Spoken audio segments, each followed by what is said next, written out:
You've just found the ultimate guide to IELTS speaking. This is the longest, most detailed guide to IELTS speaking you'll find anywhere on the internet. It's going to help you understand things about the format of the test, how you can improve your speaking at home for free, and give you the same strategies thousands of my students have used to get a band 9 on the speaking test. Not only that, we're also going to give you the same grammar and vocabulary that we've only ever shared with our band 9 VIP students before. And then at the end of the video, we're going to do something very, very special. We're going to share a mock test that we've never shared before. It's from a student who you might have seen before, where she got a band 8. We've showed her lots of the things included in this video, and then we invited her back to our studio to see if she could improve from a band 8 to a band 9. But let's start by helping you understand the 3 different parts of the speaking test and share with you those strategies that our band 9 students have used to succeed. So without further ado, let's jump into it.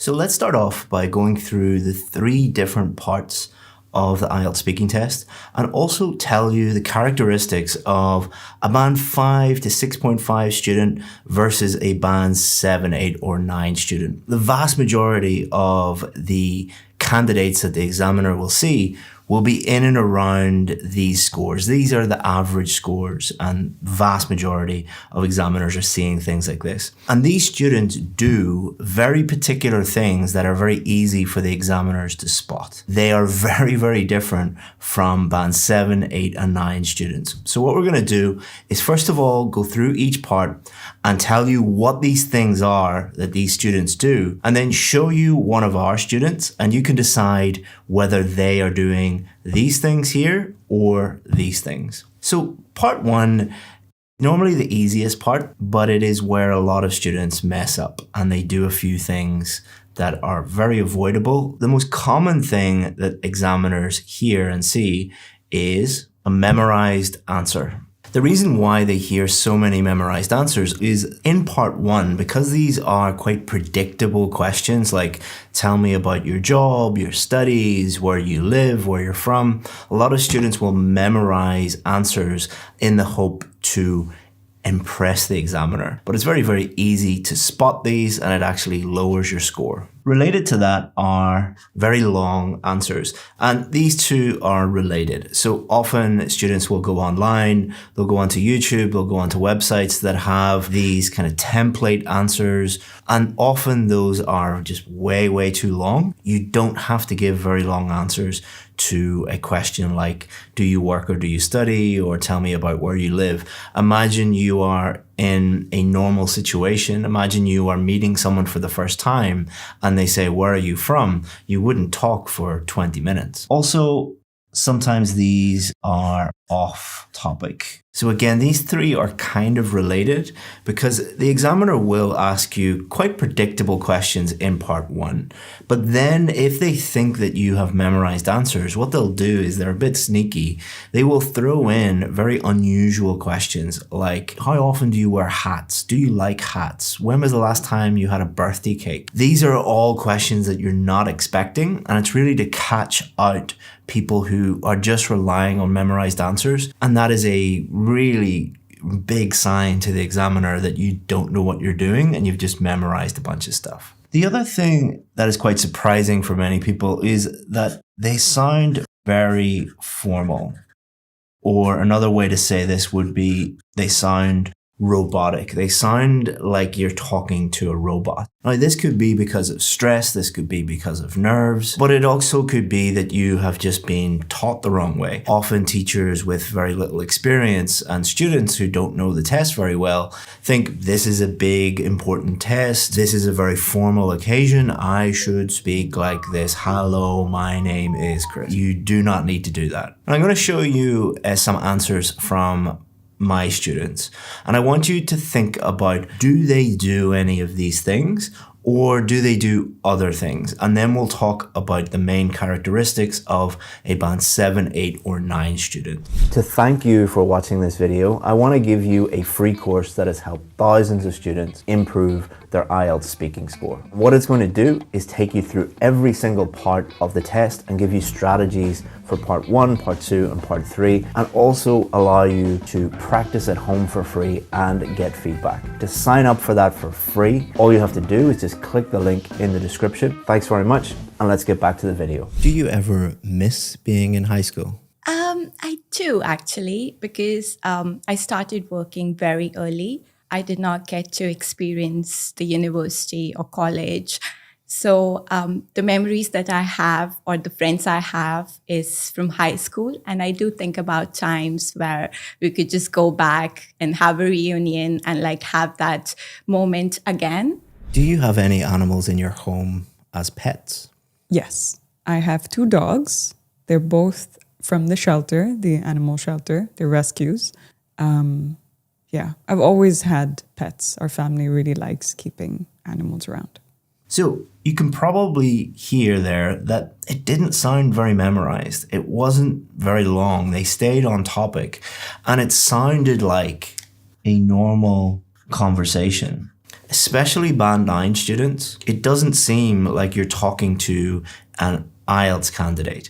It feels like you're talking to a friend or talking to a colleague. They will also always answer the question directly. So if you ask them, do you like hats? It'll be, yes, I like hats. If you ask them, what's your favorite flavor of birthday cake? They will say vanilla or chocolate. Even though they might have never thought about that before, they will still have enough English and enough ability to answer any question.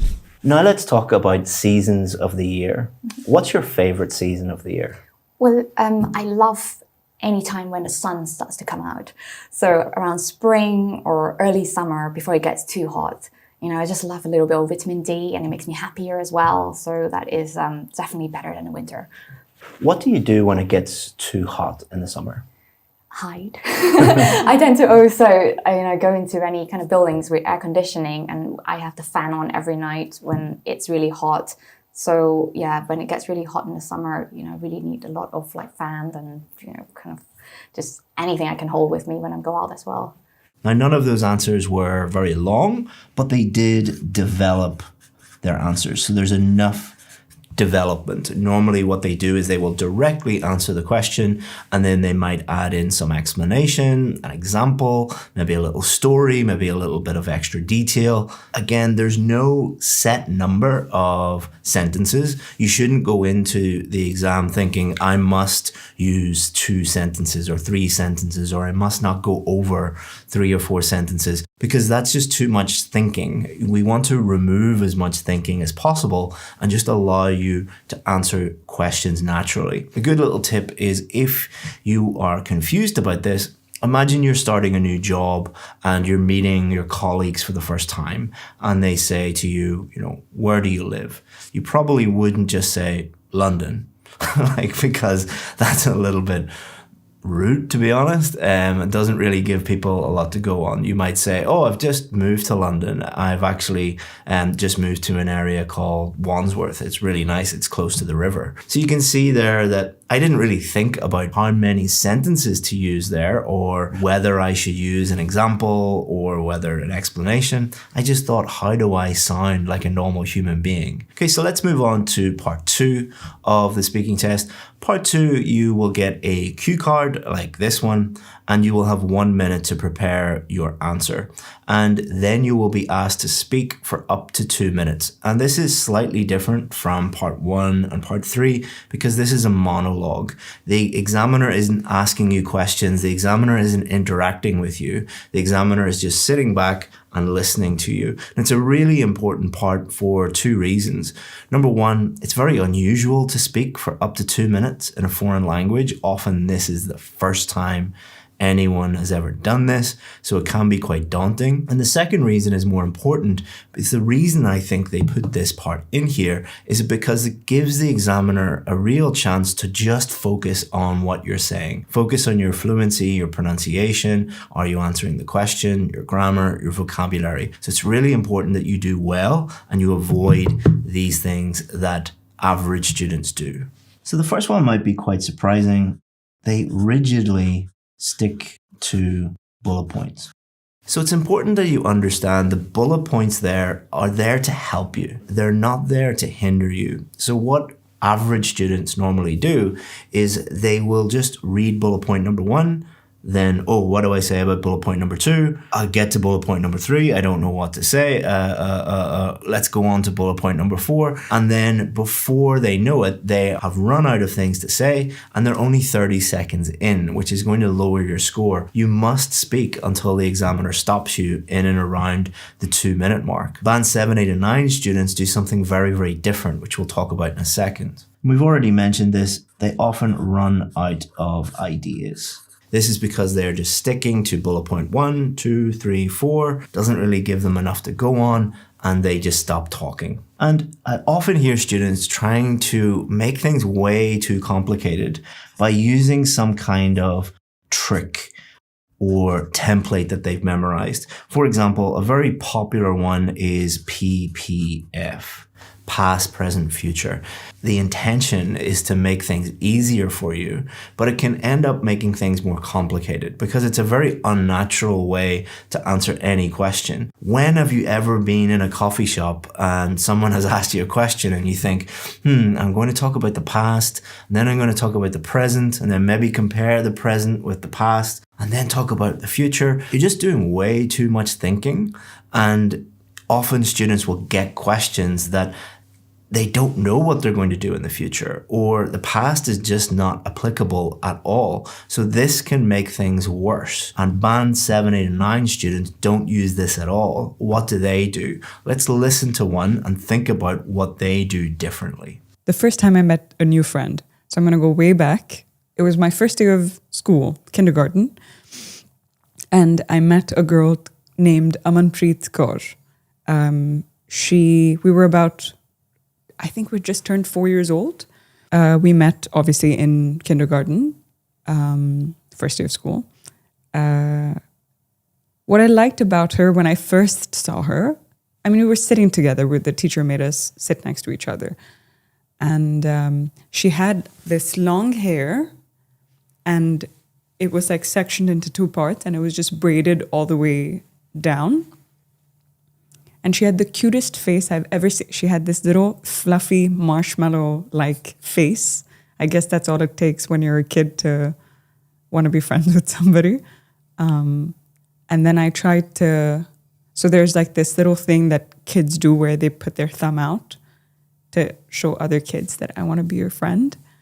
And then if you don't want to be friends with them, you do this. It's like a silly little thing. So I did this to her. I put my thumb out to say, hey, do you want to be friends? And she was like, this. And I was heartbroken. I was like, how can she not want to be my friend? And then I saw her again the next day. And the next day after that, and the day after that. And then eventually we ended up becoming best friends. She did it back to me, obviously, at some point. She was my first best friend that I ever had in life. She was from Punjab, which is a part of India. And her mom used to make the most amazing, it's called paratha. It's like this stuffed bread. It's like they put potato and spices into a flatbread.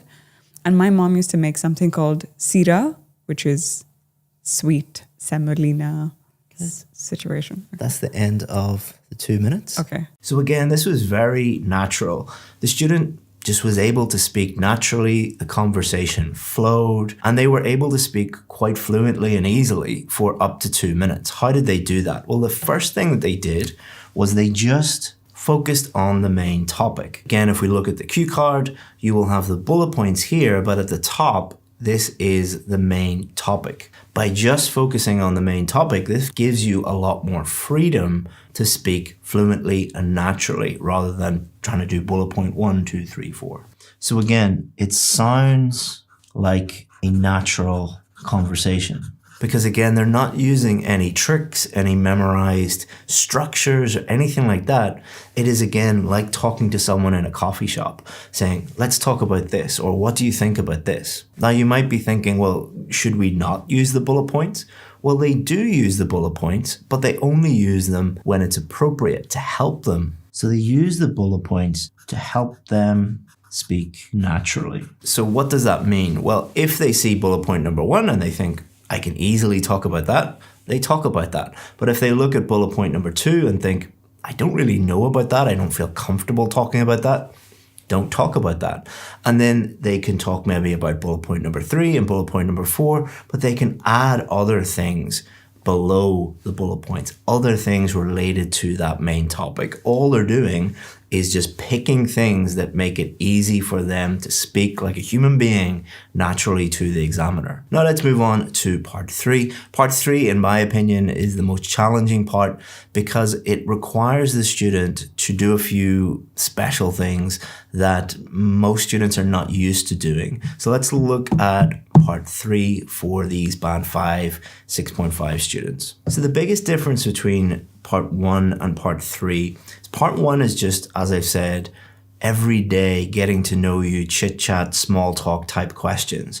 Part 3 are more academic style questions, though it doesn't matter if you're doing academic or general training. The reason why I say they're more academic style questions is they're asking you about more abstract topics. So in part 1, they might say something like, do you use public transport? That is a question about you. It's impossible to get it wrong. But in part 3, they might say something like, should governments give citizens public transport for free? Or what are the advantages and disadvantages of using a private car versus buses, for example? These are not really about you. You can talk about you, but they're more abstract type questions that require a far more developed answer. So what band 5, 6, 6.5 students are doing is they're often giving very short answers. The examiner is not really interested in the answer to the question. This is not a knowledge test. This is not an IQ test. They are testing your ability to communicate. And part of communication is developing your answer. And we'll talk about how band 8 and 9 students do that in part 3 in a second. You'll often hear these students saying things like, I don't know anything about that topic, or that was a very, very difficult question. And they will often just not attempt an answer at all. Now, let me tell you a little secret about IELTS examiners on test day for the speaking test. If they think you're good, they will ask you more and more difficult questions because they have to separate out the band 7s from the band 8s from the band 9s. So they're going to ask you increasingly difficult questions to see if you can cope with it. If you don't answer the question, or you just do something like, I've seen students laugh because they're probably nervous, I've seen students just go, I don't know. You are basically telling the examiner, I don't deserve one of these higher bands. I am one of these lower band students. It's also very, very obvious to the examiner that you want the exam to be over. It is a very tiring day. It is a very stressful situation. The examiner is just throwing lots of difficult questions at you. You've been speaking in a foreign language for 15 minutes maybe at this stage. You just want it to be over. What students will do is they will just give very short answers because your brain is screaming at you. Just give the examiner short answers and you can leave and this ordeal can be over. And it's also very obvious to the examiner that your range is limited. What do I mean by range? Well, the examiner will be thinking about your range of grammar and your range of vocabulary. This is an opportunity for them to ask you about lots of different topics and also asking you questions that require more complex grammar structures. Now, they're not doing this to be mean, it's just the best way to test someone's language level. So when they ask you about a more difficult topic, again, students won't be able to answer the question, or they will just refuse to answer the question. And then they'll ask you maybe a question that requires a more difficult tense or more difficult grammar structure to answer it effectively, and you're not able to do that. You're just using those basic structures. Let's have a listen to a few answers from our VIP students and think about whether they do these things or whether they do things differently. Is it easy to predict the weather in your country? I suppose it is, yeah, because like I said earlier, some parts of India, the weather the temperature doesn't go over a certain degrees, but wherein some parts are really hot and humid throughout the year. So I think it's quite easy to predict, but when it comes to rain or monsoon season, it's a bit hard. Like a few months ago, in the north of India, it was raining heavily and the rain did not stop for, I'd say 2 weeks. So that was not predictable. Why do you think some people fail in some careers? I think one of the main drivers, I think, for people is money. And when you do anything solely because of money, then it will never work. And the reason people fail, I think, the biggest reason is because they have failed to align their identity with their work. Because we spend a third of our lives, in work. So a very big proportion of it, needs to feel fulfilled. And it can only be fulfilled if you understand, what you like authentically inside, and then, go into a career. But then the reality is that most people then, jump in and figure it out, explore, and then we'll work it out, in hindsight. I guess that's what life's about. So as you can probably hear, they attempt every question.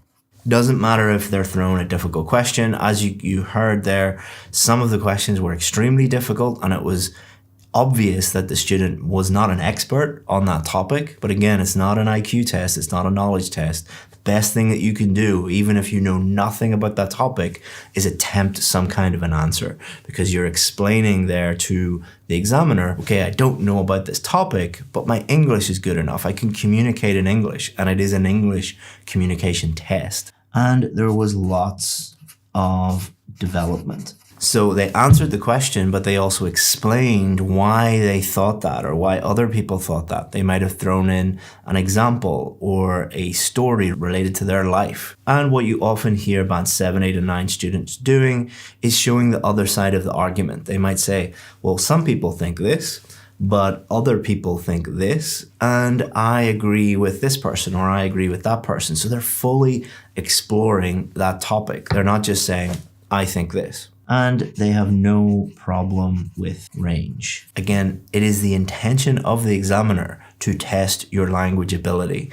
The best way that they can do that is to throw these more complex topics that require a broader range of grammar, a broader range of vocabulary. And as you can hear, Band 7, 8, and 9 students just naturally answer those questions. So now you know what to expect in Part 1, Part 2, and Part 3. And that was just a general overview of the difference between lower level students and higher level students. Now let's look at some very specific common mistakes. Let's get into even more detail so that you can really understand what not to do and then improve your score to a Band 7, 8, and 9.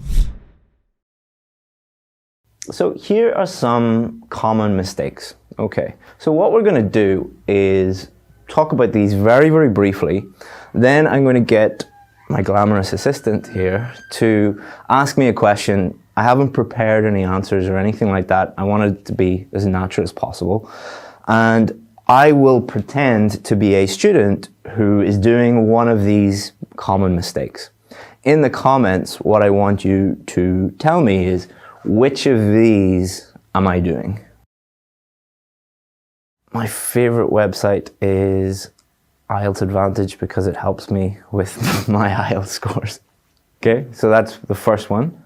What do you think would be the problem with that one? To thank you for making it this far in the video, I want to give you 10% off our VIP course. The IELTS VIP course is the most successful IELTS course in the world. That is a fact because we have more Band 7, 8 and 9 success stories than any other IELTS course in the entire world. We do that by simplifying the whole IELTS process, supporting you with some of the best IELTS teachers in the world, and being with you every step of the way until you get the score that you need. All you have to do is just look down in the description, just click that, and you can sign up. If you have any questions about the VIP course, always feel free to get in touch with us. We answer 100% of the questions that we get. Hope that you become a VIP. If not, enjoy the rest of this free video. Justin asked me, what's my favorite website? And I said, my favorite website is IELTS Advantage because it helps me with my IELTS scores. Which of these things do you think is the problem? In the comments, let me know. Okay, so it's pretty obvious. It's too short. But why is that a problem? So, I mean, the grammar was fine, the vocabulary was fine, the fluency was fine, pronunciation was fine. Why is that a problem? Well, you're not really giving the examiner enough to go on if you give a really short answer to a question. And they might ask you follow-up questions like why, or can you, asking you to develop your answer a little bit more. That might put you off. It might be like, oh, am I doing something wrong? It'll cause extra stress.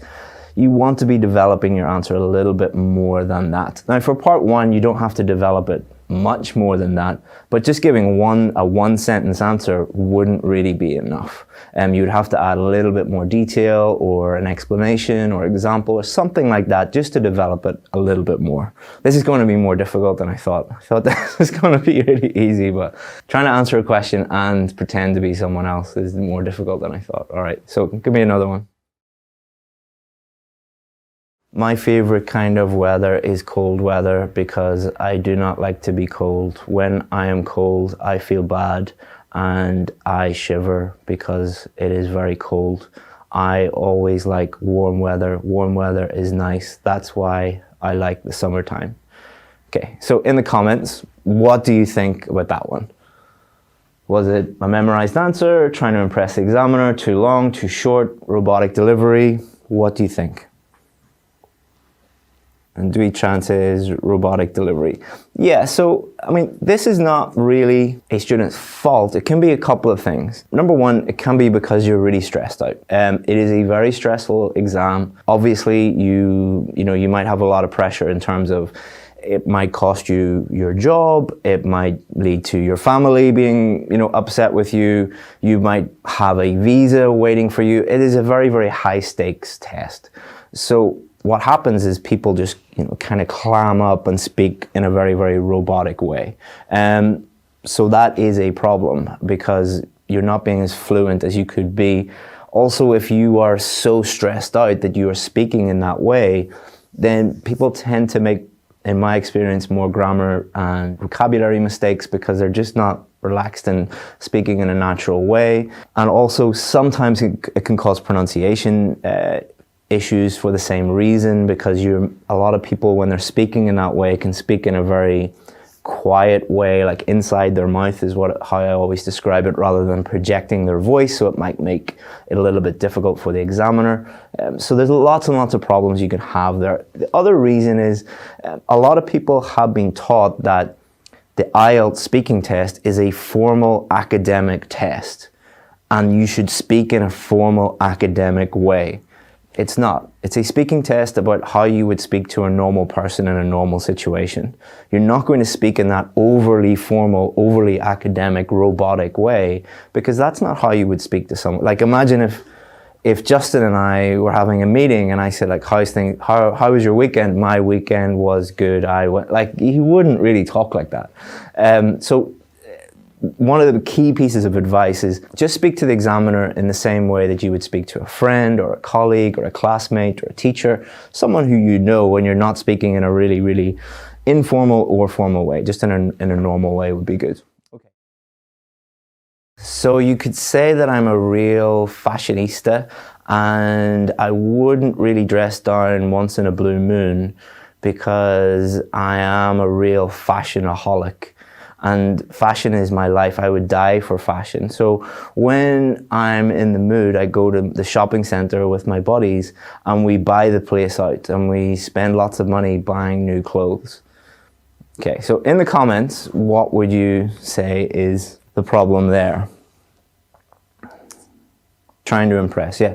So that person is trying to impress the examiner, and what they're doing is they're just thinking of as many big words and idioms and fancy vocabulary as they can. They are not answering the question. They're not thinking about answering the question. They're approaching the test as if it is a vocabulary test. You can also try and impress the examiner with fancy grammar structures and things like that, but that person was principally thinking that the test wasn't a speaking test, it was a vocabulary test, and ignoring these things. All right, so when you're doing that, when you're focusing just on vocabulary, then you're not really focusing on being coherent and answering the question. So there's a relationship between these two, and you shouldn't worry about one more than the other. For example, if you are just focusing on grammar and being 100% accurate all the time, then your fluency tends to go down. All right, because you can't think of the perfect grammar every single sentence and hope to have really, really good fluency. Same with your vocabulary. If you're just focusing on vocabulary, then your fluency and your coherence tend to be affected. So there is a relationship between these two. Remember, it's a speaking test, and these are components of speaking. It's not just a pronunciation test or just a vocabulary test or just a grammar test or just a fluency test. So we talked about robotic delivery, we've talked about trying to impress the examiner, we've talked about being too short. Memorized answers, this is when obviously you memorize an answer, and this really tricks people or trips people up, because what you'll do is you'll memorize an answer for a common question like, tell me about your hometown, or describe your home, or one of these, like, what is your job? What do you like to do in your free time? So they'll memorize that answer, and they'll give normally a very, very, very, very long answer to a question. And I'm sure you've heard people do this. What that means is two things. Normally, that will affect your coherence because you're not really answering the question, because you'll ask someone, like a really good example was on Friday. I was working with a student and I asked them, is your hometown a good place to grow up? And they told me about the architecture in their hometown, the transport system in their hometown, what else did they talk about? Education system, like telling me everything about their hometown. And I said to them, you just memorized an answer about your hometown and you've given me that. So that obviously affected their coherence. What will also happen when you memorize an answer is the examiner will not think, oh my God, this person is amazing. The examiner will think, this person has memorized an answer, I'm pretty sure. Let's ask them a more difficult question, or a question on a different topic, or a follow-up question, and see how they cope with that. They'll ask you a different question, and what people who memorize answers normally do is like, I don't know how to answer that because because I haven't memorized an answer. So you're not fooling the examiner. They're trained in these things. They know what you're doing. They do it for a job. Could someone come into your job and try and trick you on something as silly as that? Hopefully not. So why do you think the examiners would fall for that? So you've just demonstrated that you can't speak English. You've demonstrated that you can memorize answers and give very, very long answers, but it's not a memorization test, all right? It's a speaking test. Let's look now at best practices. So I'm not going to give you the best practices. What I'm going to do is I'm going to ask Justin again to ask me some questions. I'm going to pretend that I am a student in the test, all right? And I'm going to answer them as best I can, demonstrate what I would do. And then we're going to come up as a group. In the comments, you're going to tell me some of the things that you think I did right. Remember, we're going to be basing everything on these: pronunciation, grammar, vocabulary, fluency, and coherence.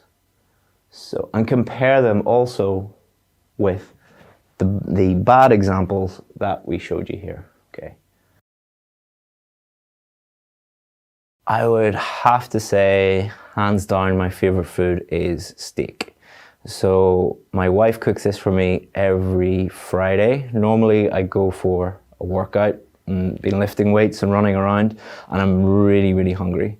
So what I get is steak with chips, mushrooms and onions, and I just feel fantastic after I have that, and normally I have a little glass of red wine to go along with that as well.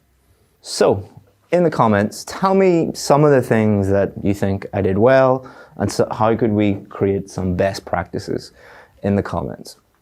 And that wasn't by the way, that wasn't a perfect answer or an answer that you should copy or an answer that, that's the only way to answer that. What's your favorite food? There are a million ways that you could answer that could get you a band 9. There are a million ways you could answer it to get you a band 5. The content wasn't important. What we're trying to get are these best practices, the things that you can learn from so that you can not copy that answer, but model it and learn from it. So a lot of you are saying that the answer was too long. What a lot of people learn from teachers and from online resources is that you should use a set number of sentences. That you should say 3 sentences, or you should say a set number of words, it should be 50 words long. That is not how you should think about it. You should think about the answer as, how can I answer this question naturally? If somebody asked me this question under normal circumstances, how would I answer it? Don't be thinking of number of sentences or anything like that. So a reason, so put explanation here. Good coherence, which I think what you mean is that I actually answered the question. I got to the point and I answered it fully. So developed, specific, okay. Rather than just give one answer, I'll give a few different answers and then you can judge. It's better to have a good sample. I love to watch US crime dramas. So there's a few of those that I've really become addicted to in the past, principally The Sopranos, The Wire, and Breaking Bad. So these are all very, very long series, and what I like about them is they're very episodic, so that you can just go from episode to episode to episode, and it's try and watch 1 or 2 a night, but sometimes it goes a little bit over that because they are very, very addictive. Again, from that, what would you say are the good things that you could use to model as well? Someone said the idea generation was good. I wouldn't really say idea generation for the speaking test so much, because remember, part 1 is about you. You can't get it wrong. So you're not thinking of an idea like making something up really. What you're doing is just talking honestly about what you're that was my favorite food. Those were my favorite TV programs. And those are much, much easier to talk about than to make something up, to generate ideas. Sometimes you'll have to do that, but most of the time it's better just to speak naturally. A little pause for thinking. Yeah, so fluency does not mean speaking without pausing ever. You do need to think, all right?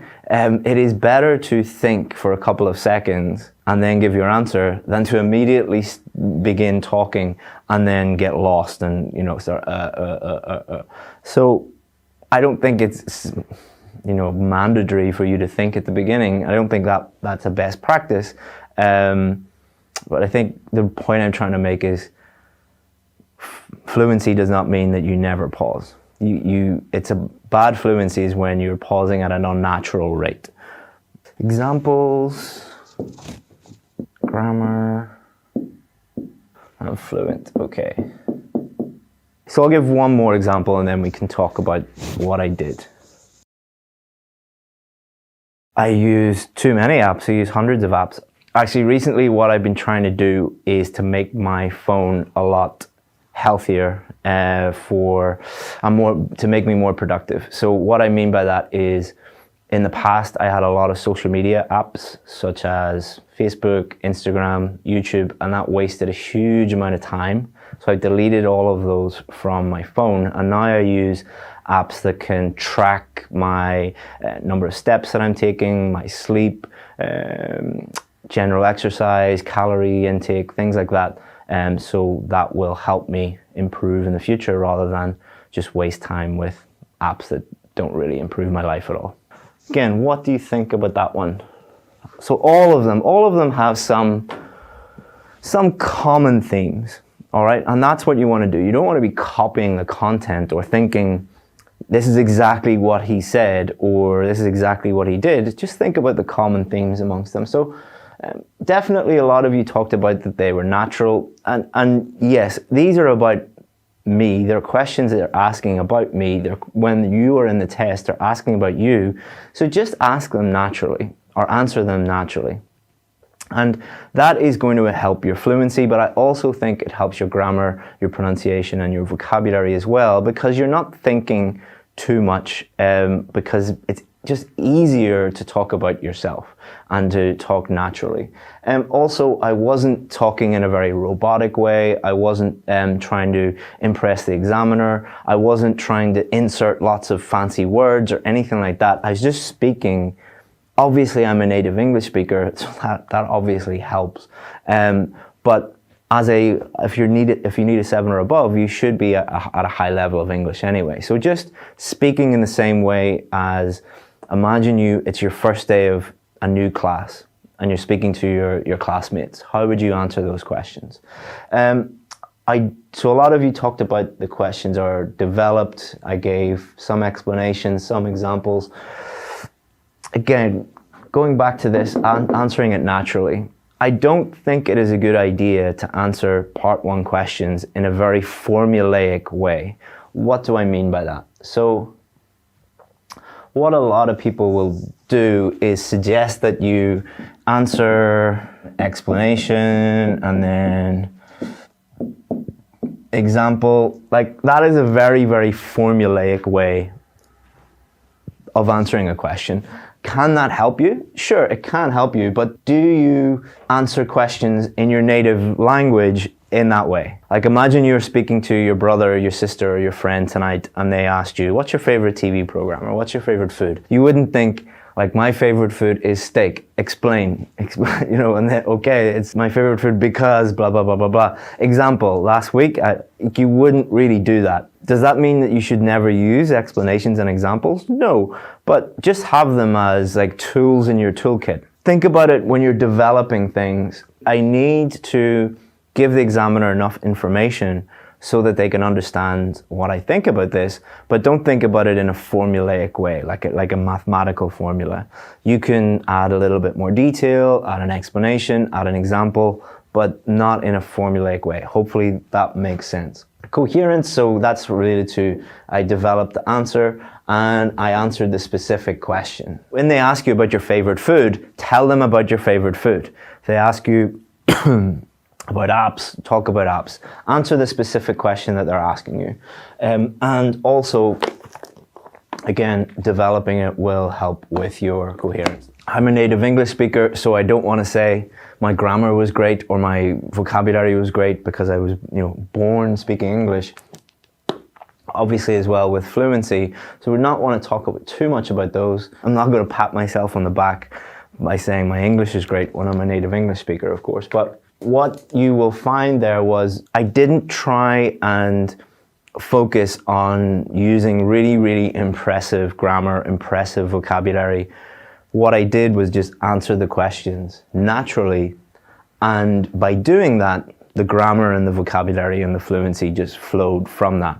If your grammar and your vocabulary and your fluency is good enough and you just answer the questions naturally, these will take care of themselves. But if you go into, okay, he asked me about my favorite food, what are some big adjectives I can think of, or what are some idioms I can use? Then your fluency is going to suffer because you're thinking way too much, and you're probably going to make lots of grammar and vocabulary mistakes because you'll be thinking about grammar and vocabulary that's beyond your level, that you're not able to use yet. So use the grammar and vocabulary that you are comfortable using to fluently develop your answer. And then everything kind of looks after itself. Pronunciation, we'll not talk about that because I'm a native English speaker and hopefully my pronunciation is okay. Next, I want to share something very, very special with you. So part 2 is probably the most challenging part of the speaking test for many, many students. What I've done is I have taken lots of real part 2 questions, and I'm going to show you how I personally would plan out the entire answer and then show you how I would answer it. This is going to fill you with confidence because you'll see even I don't really make things really complicated, and you don't need a very high level complex answer. You just keep things simple, give the examiners what they're looking for, and it can really improve your confidence on test day and your score. So without further ado, let's jump into it. Before I show you each of the cue cards and reveal my Band 9 sample answer for each of them, I want to talk about how you can use this video to improve at home. So one thing you can do is you can just sit back, relax, and watch the video. That's fine if you want to do that. But if you really want to improve, what you can do is each time I show you the cue card, you could pause the video, spend 1 minute preparing your own answer, and then set 2 minutes on your phone, record yourself answering the actual question, and then listen to my answer, and you can compare. Now, if my answer is completely different from yours, that doesn't matter. What matters is you are actually practicing, you are thinking about these questions, and you are actually speaking. And listening back and thinking about your performance is really, really going to help. So if you want to do that, that is really going to help you improve your speaking. Or if you just want to sit back, that's fine as well. So let's have a look at these cue cards. Okay, so talk about a time when you received good news. So that'll be my wife's passport. It was before Easter.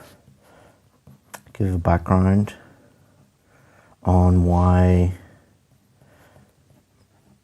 it was good news and what the news was about. So that will include that, and explain why the news was special. Will allow us to travel. No need for visas. And then if we have time, we can go into the holiday. So I received amazing news just before Easter this year. My wife got her new passport. Now, for most people, that wouldn't be great news, but for my wife, because she's not from the UK, that was her first passport. So it was an amazing thing to happen. Just to give you some background on why it was so important and so special, if you're not from the UK and you get married to a citizen from the UK, it takes between 5 and 6 years before you can get an actual passport. You can live in the UK, but you're not allowed to get a passport. You have to apply multiple times, send them mountains of information, and spend thousands of pounds trying to get that done. And what that does is it creates a huge problem, because if you have what's called a spouse visa for the UK and you don't have one of the premium passports that allows you to travel around the world, it means you're kind of stuck in the UK. So for about 5 or 6 years, we were living in the UK, but my family could only travel to my wife's home country. She couldn't travel to Europe, she couldn't travel to America without going through a very stressful process of applying for visas there. So getting this passport was amazing news, because it means that we can go on holiday, we can travel anywhere pretty much in the world visa free, and it just opens up, literally opens up the whole world to my family.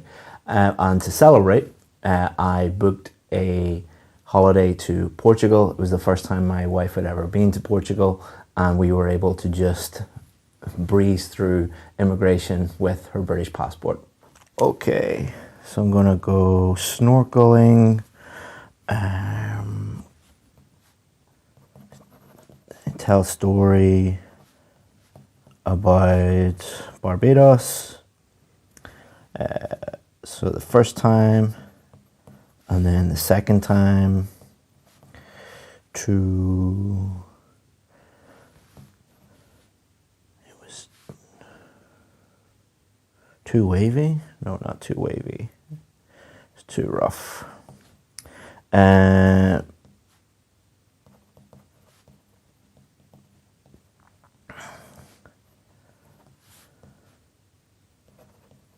maybe try scuba. What activity it was, where you did it, when you did it, explain whether you liked it or not. Okay. Maybe say why you like it. Okay. So an activity that I took part in outdoors recently, well, a few months ago actually, was snorkeling. So I've never been snorkeling before, and in August 2020, we went on holiday in Barbados, and we had a house right on the beach, and I went swimming every day because the water was right there.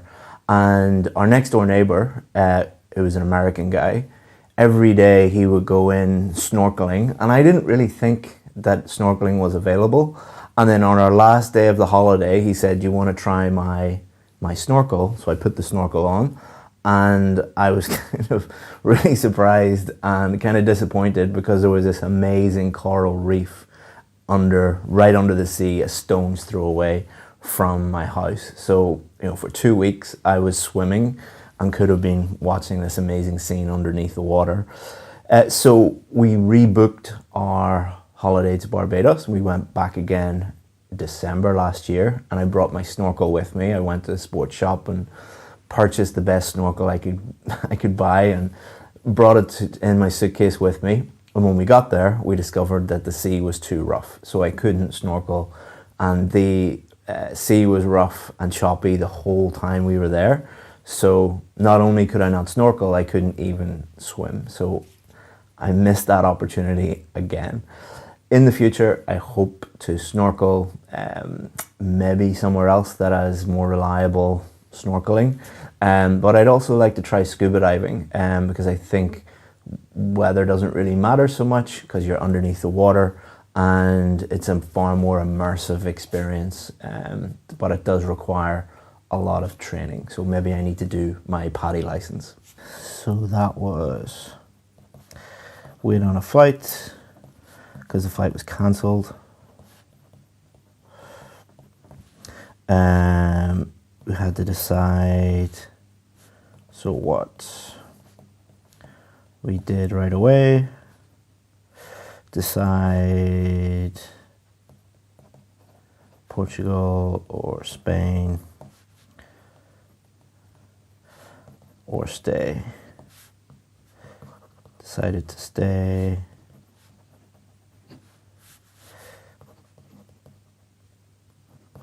It was great because it was quiet.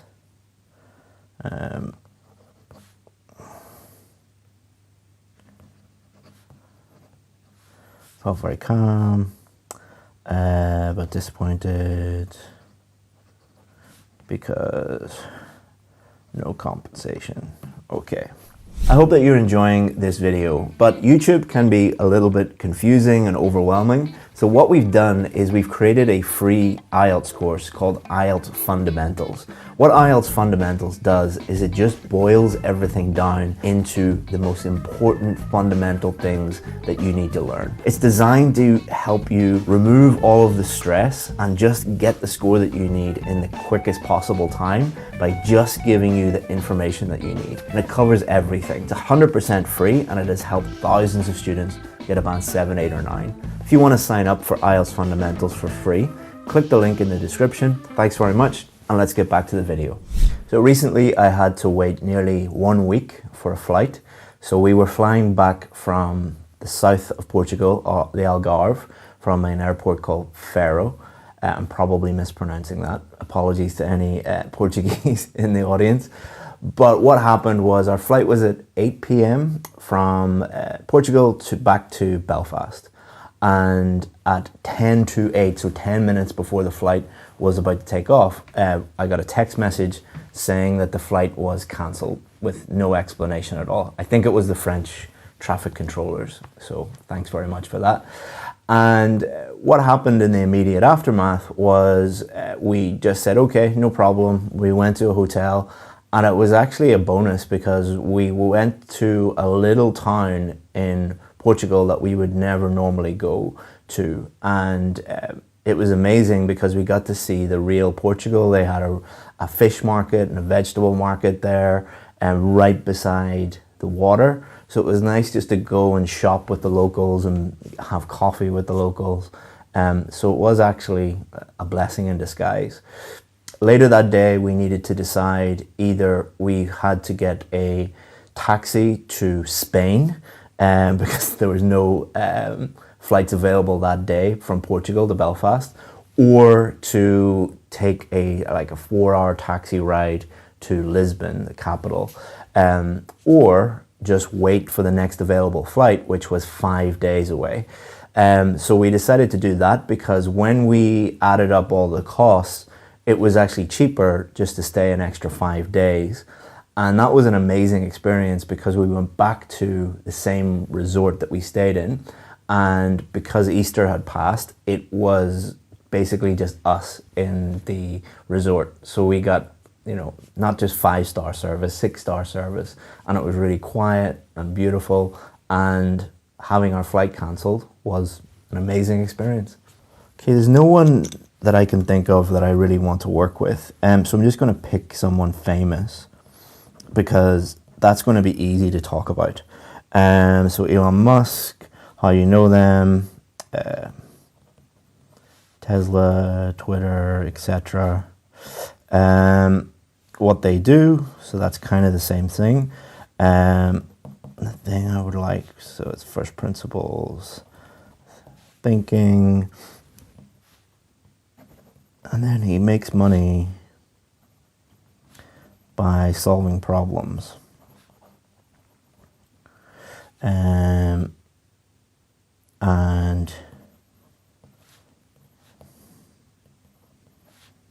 you could learn a lot from him. Then what else could we talk about? Probably the negatives. He's controversial. Don't know why, but he is. I suppose if I had to choose one person to work with, it would be Elon Musk. Elon Musk is one of the most successful business people in the history of the world. He's one of the richest people in the world. So it's obvious why you would want to work with him, because you could learn a huge amount from him. He's famous because not only has he started one successful company, I think he has started more than 10 successful companies. He's famous for Tesla, which was the first company to successfully start an electric car company. SpaceX, he also bought Twitter, but he also set up PayPal. So he not only has been successful, he has been successful in many different domains. And the thing that I would really like to learn from him is how he makes money and makes a profit by trying to solve problems for the planet and for people. Because Tesla makes a lot of money, but it is also saving the environment. SpaceX makes a lot of money, but it could also save humanity. If there was a natural disaster and we all had to get off the planet, then it's probably the only way we can go is to move to the moon or move to Mars. So his rationale, his modus operandi seems to be find a huge problem, solve that problem, and get paid for it. And I would really, really like to do that. I try and do that in my own business. So the IELTS test is a huge problem for thousands of people all around the world. We try and make it simple and easier for them to get the scores that they need. But I think there's probably bigger problems that I could tackle now that I've solved that IELTS problem. This is actually quite a difficult one because I don't come from a rich family. So I suppose I'll just say that. The only time I can ever remember getting money from my family is communion money. Explain what that is. That's why I received it. It was stolen from me.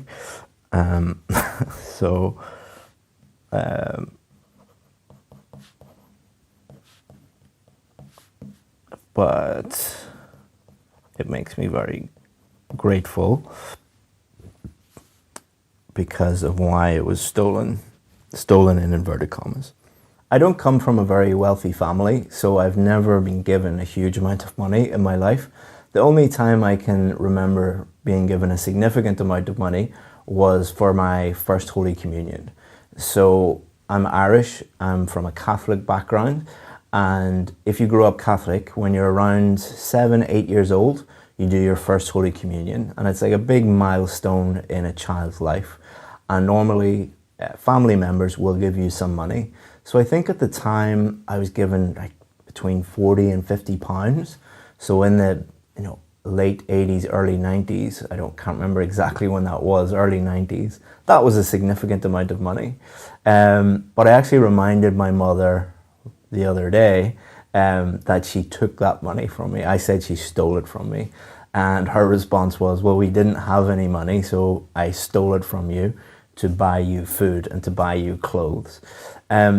So I did feel quite aggrieved at the time because a lot of my richer friends were going and buying toys and things like that. And it was the first time I'd ever had a significant amount of money, and then it was taken from me right away. But looking back now, it fills me with gratitude. I'm very grateful that it happened because it shows how much my mother struggled and how hard she worked for me in order to set me up in life.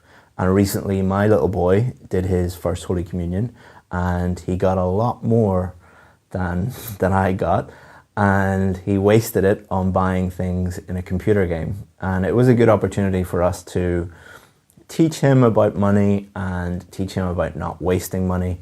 Now he wants to buy more things in the computer game, but I told him that he has to work for it and he has to do some jobs around the house if he wants that. Okay, so I'm going to talk about copyright because that's a law that affects me directly every day. So I'm going to explain what copyright is. Basically protects IP. I follow it by being original.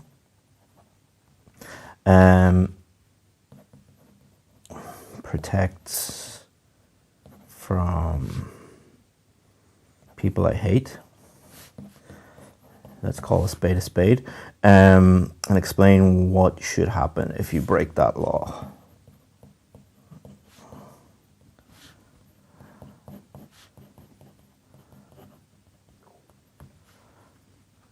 So a law that I like is copyright.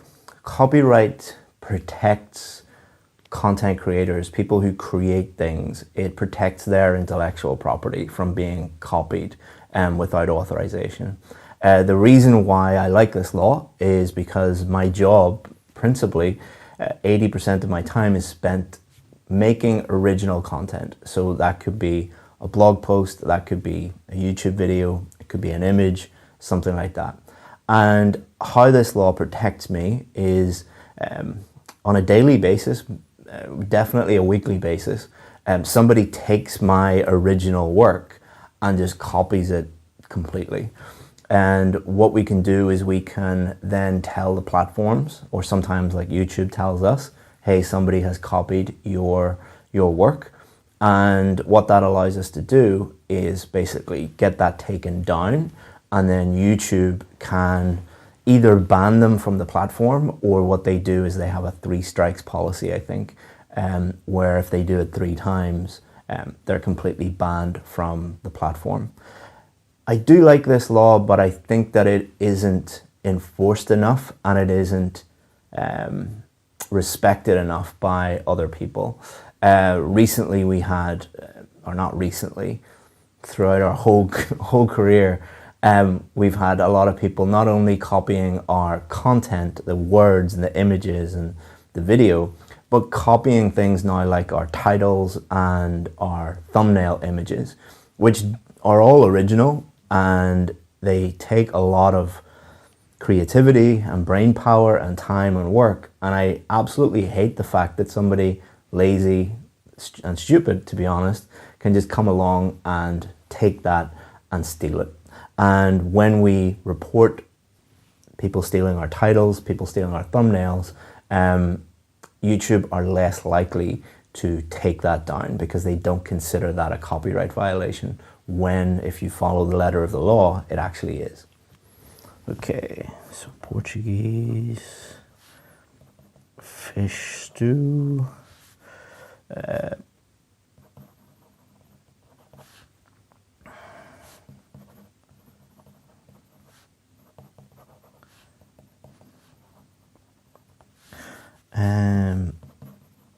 Perfect, because in a pot.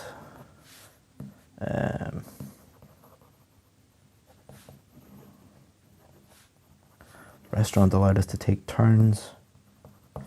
Explain how you felt.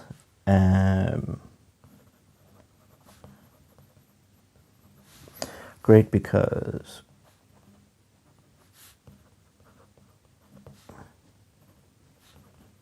it allowed us to have a good time with our children. An unusual meal I had recently was at a Portuguese restaurant, and for the first time my wife and I and my two little boys had Portuguese fish stew. I'll not try and pronounce the Portuguese version of it, but basically it comes in a big cast iron pot, and it has rice and prawns and other fish and clams and other shellfish in it. The reason why it was such an unusual experience was it was a restaurant that was completely outside, and it was set in a big garden on the ocean, on the Atlantic Ocean, and there were cliffs kind of going down to the ocean. And it was very special because if you have two young boys, they don't want to sit in a fancy restaurant. And this allowed our boys to kind of run around the gardens and go and have a look over the cliffs and all. Don't worry, it was safe.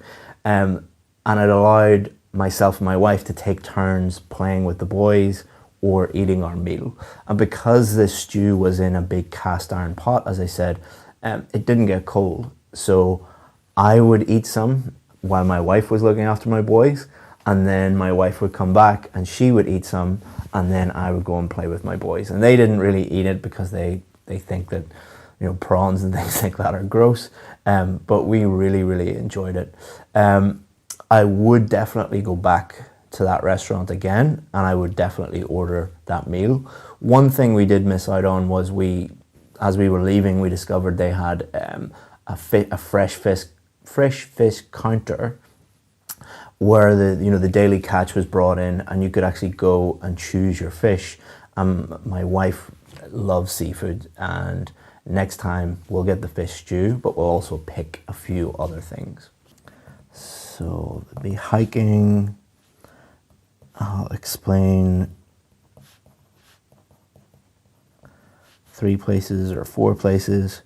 I normally do it alone because I like to listen to podcasts or to think. And then I'll talk about the physical side of it, and then talk more about the mental benefits. And then if I run out of time or run out of things to say, I'll talk about the weather, which is kind of a downside of it. Yeah, that should be enough. As you can probably tell from looking at me, I'm not the healthiest person in the world, but one thing I do enjoy, which is quite healthy, is hiking. I live in Northern Ireland, and I live in a part of Northern Ireland which is world renowned for its natural beauty. So right on our doorstep, we have beaches, we have 2 beautiful forest parks, we have a beautiful lake, and we've got a medieval castle that you can walk around. So that means that there's a huge variety of places, and even within each of those places, like within the forest parks, there are different trails you can go down. So you're always discovering new places, and you never get bored. I like to do this on my own because I don't only do it for the physical health benefits, I do it for the mental health benefits. So I have quite a busy, stressful job, and being able to just get out in nature, we say it allows you to get your head showered here in Northern Ireland, which means, you know, just get out and bathe in nature. Not literally bathe, but just surround yourself with nature. And it not only helps you with your cardiovascular health, it can help with stress and de-stressing as well. The only problem with hiking here in Northern Ireland is our weather is notoriously bad. So during the winter, it can snow, but most of the time it is actually just raining. And walking in the rain is not, and especially when it's cold and when it's windy, is not a great experience. But in the summertime, we often get spells of weather, maybe 2 or 3 weeks, where it is nice and dry, and that is an amazing time. I generally work a lot less during those times and try and get out every day onto one of the hiking trails. Istanbul, Champions League.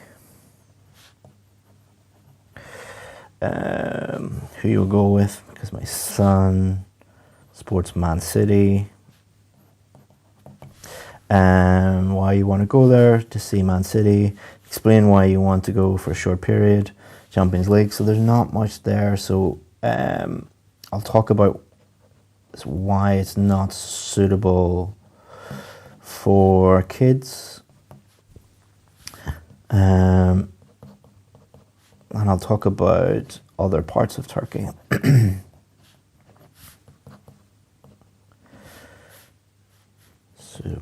So it's a lot of walking, historical stuff, cultural stuff. Yeah. So a place I'd love to go for a short period of time is Istanbul in Turkey. There's a very specific reason for that. Is in a couple of weeks, I think it's 2 or 3 weeks, they have the Champions League final there.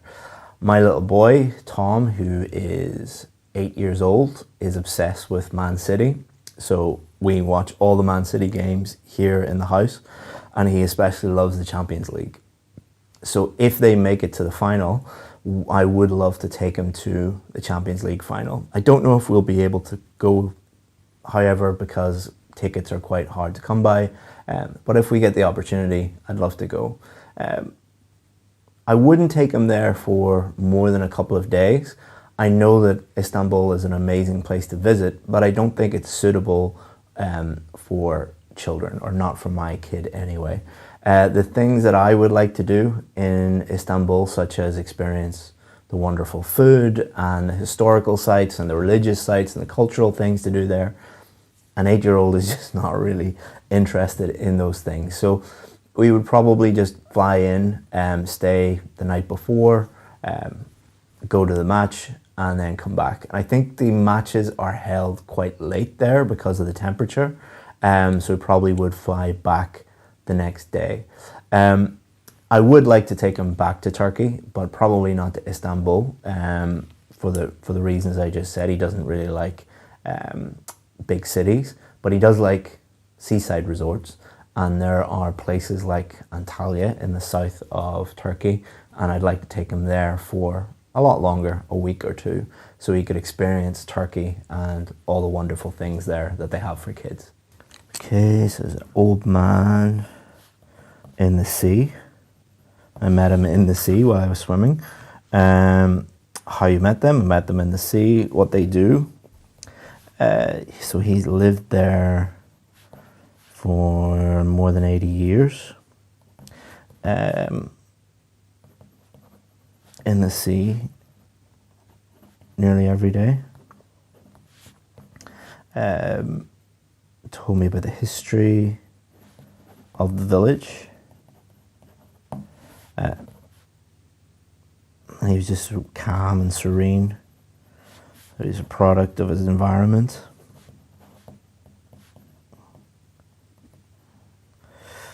And he'd also worked in tourism. So a fascinating man that I met recently, back in December, so a few months back.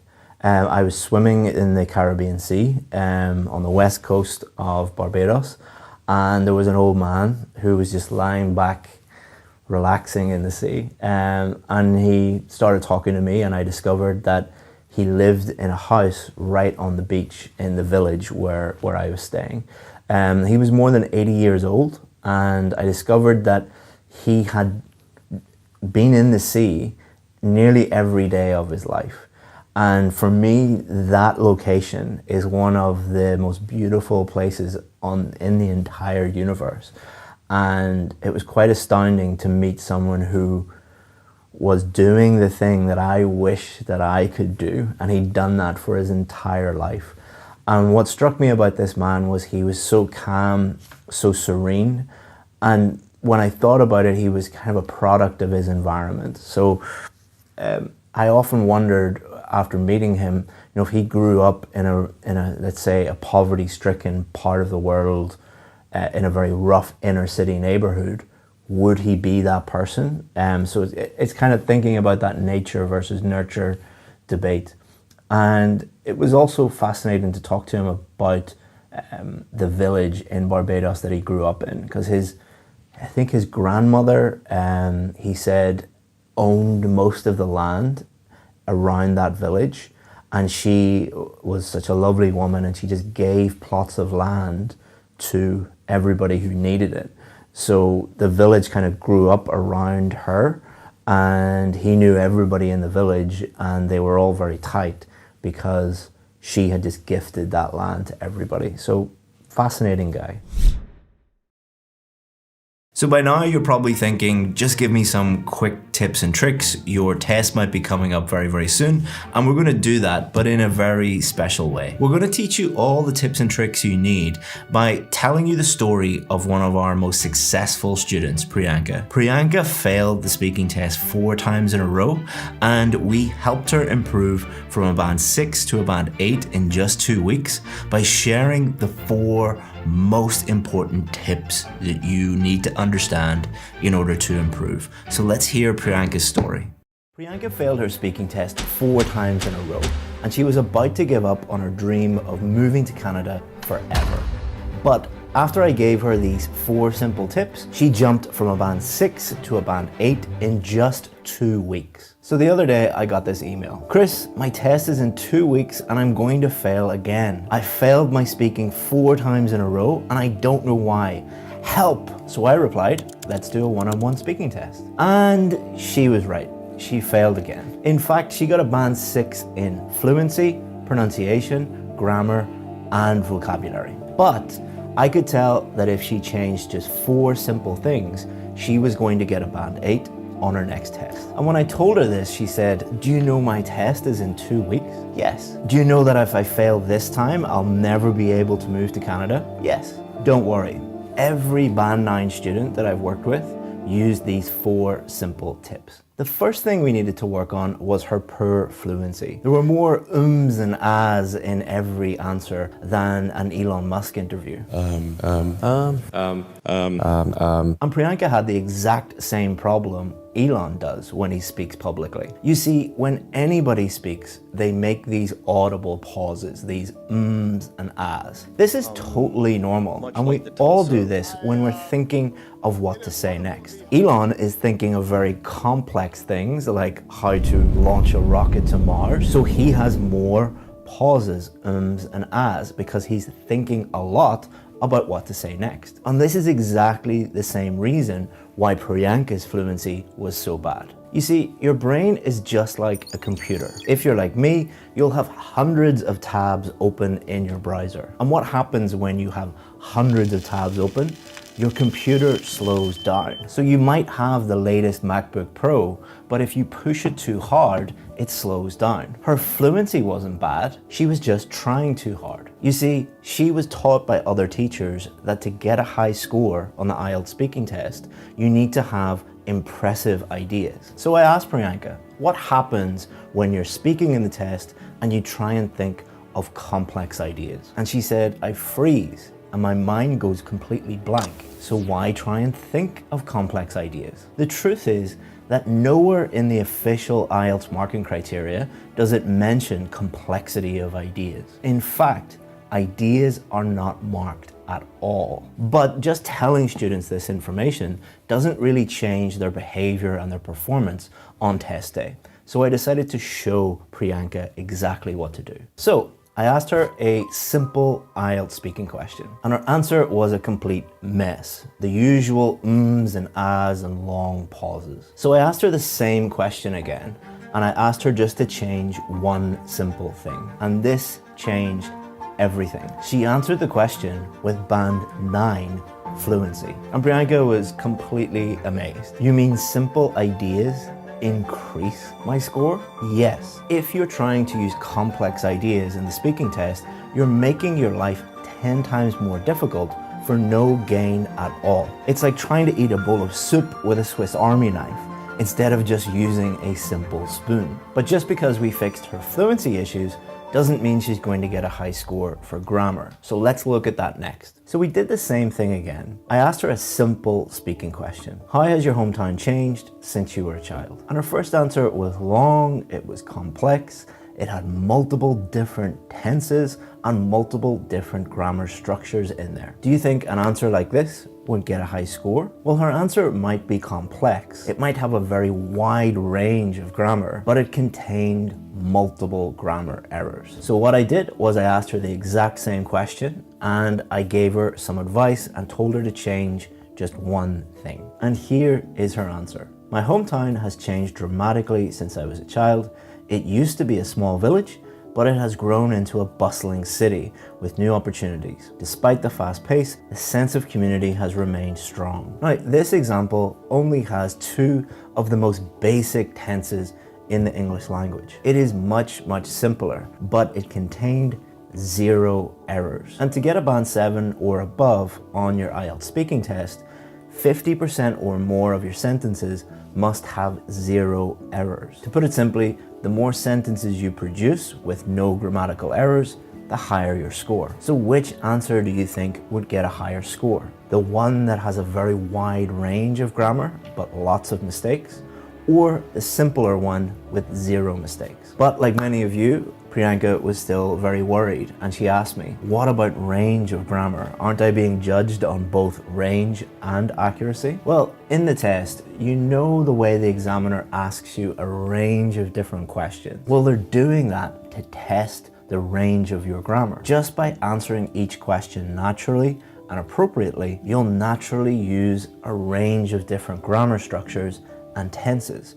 All you have to do is just answer the question. So in less than 5 minutes, we had fixed 50% of Priyanka's problems, but she's still worried about her vocabulary and her pronunciation. She'd been told by all of her old teachers that she needed to use complex vocabulary and that her accent was a problem and this was going to lower her pronunciation score. So I said, listen, I have good news and I have bad news. The good news is you've just fixed your grammar and your fluency issues in less than 5 minutes and you're probably going to get a very high score. The bad news is you're going to have to completely change everything about your vocabulary. And her reaction was very predictable. Like nearly every student I tell this to, they say, but my old teacher told me that I need to make all of my vocabulary complex. And this is 100% true. Most teachers, especially on YouTube, teach you that complex words equal a higher score.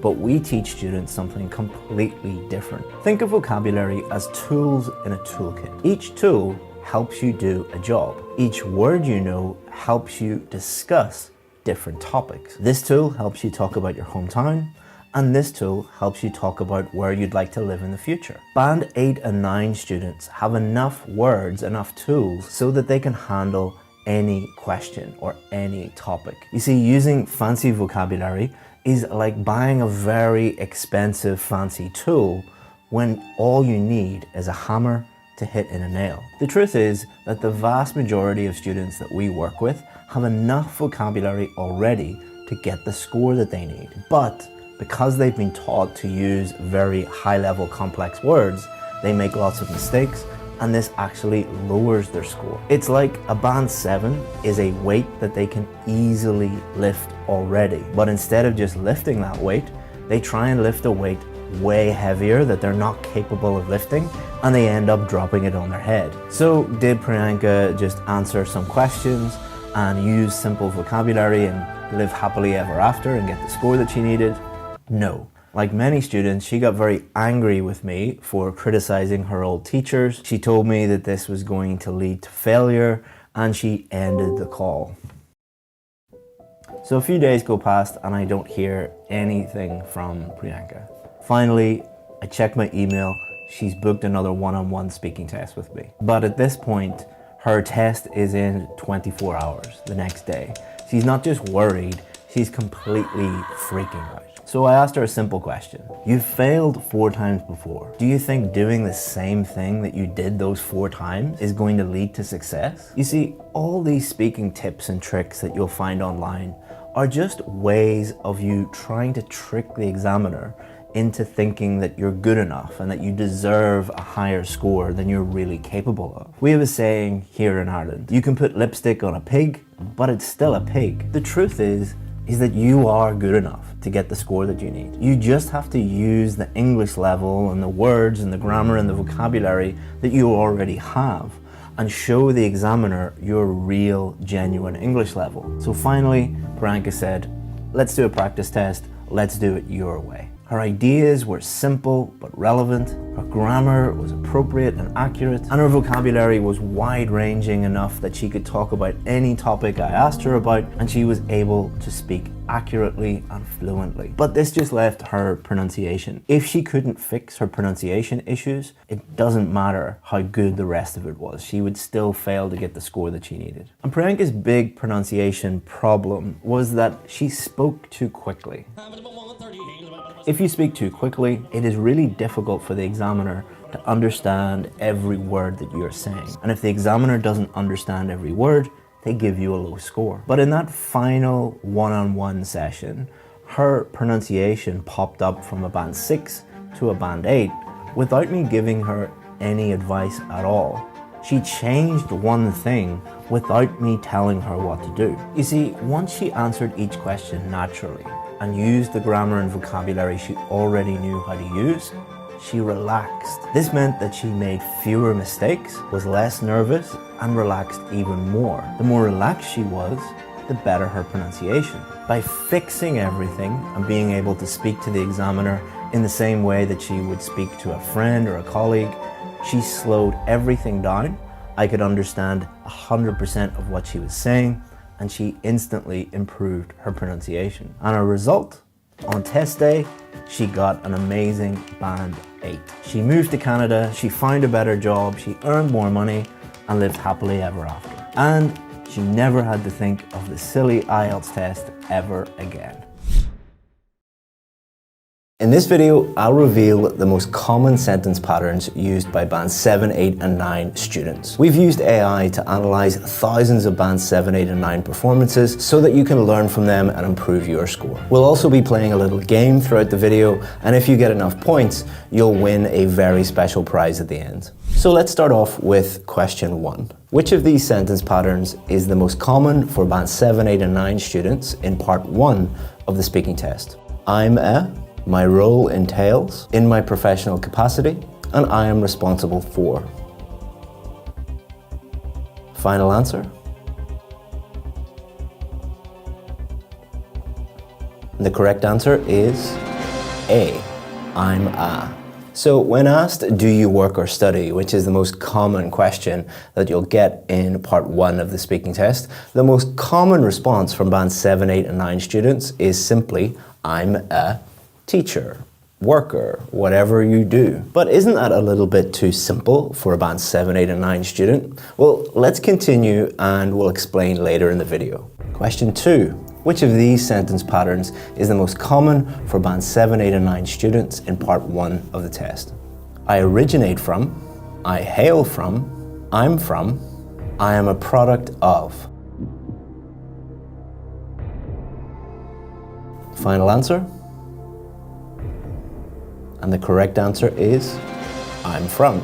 So like question 1, all of the wrong answers are technically correct. The English is absolutely fine. But in general, students that try and use those more advanced options tend to get a lower score. I know that doesn't make any sense right now. Continue to watch the video and we'll explain how that makes sense and how to improve your score. Question 3. Which of these sentence patterns is the most common for band 7, 8 and 9 students in part 1? I prefer, I like, I normally, I live in. Final answer? And the correct answer is I like. But these are actually all very, very common sentence patterns in part 1 of the speaking test. We use I like and I prefer to discuss things that we like doing. We use I normally to talk about daily routines. And we use I live in to talk about the accommodation that we live in, or maybe talk about where we're from. Again, you're probably extremely surprised that these high-level students use such simple language. It must get more complicated when they start talking in part 2 of the test. Let's move on to part 2 of the test to find out. Which of these sentence patterns is most used by band 7, 8 and 9 students in part 2 of the IELTS speaking test? We went to, we were going, they had gone, we had been going. So this is a tricky one. Would you like to phone a friend? We use things called narrative tenses to tell stories about past experiences. And looking at these 4 options, these are all narrative tenses. One is past simple, one is past continuous, one is past perfect, and one is past perfect continuous. Any of these could be used to tell a story about the past, but the most common tense among these is past simple. So I'm going to go for we went to. Final answer? Correct. So now that we know that it's very common to use narrative tenses in part 2, let's look at how to use them in question number 5. Which of these sentences is incorrect? I went to London for 3 years. I was watching TV when the phone rang. He realized he left his passport at home. I'd been walking for hours before we found a restaurant.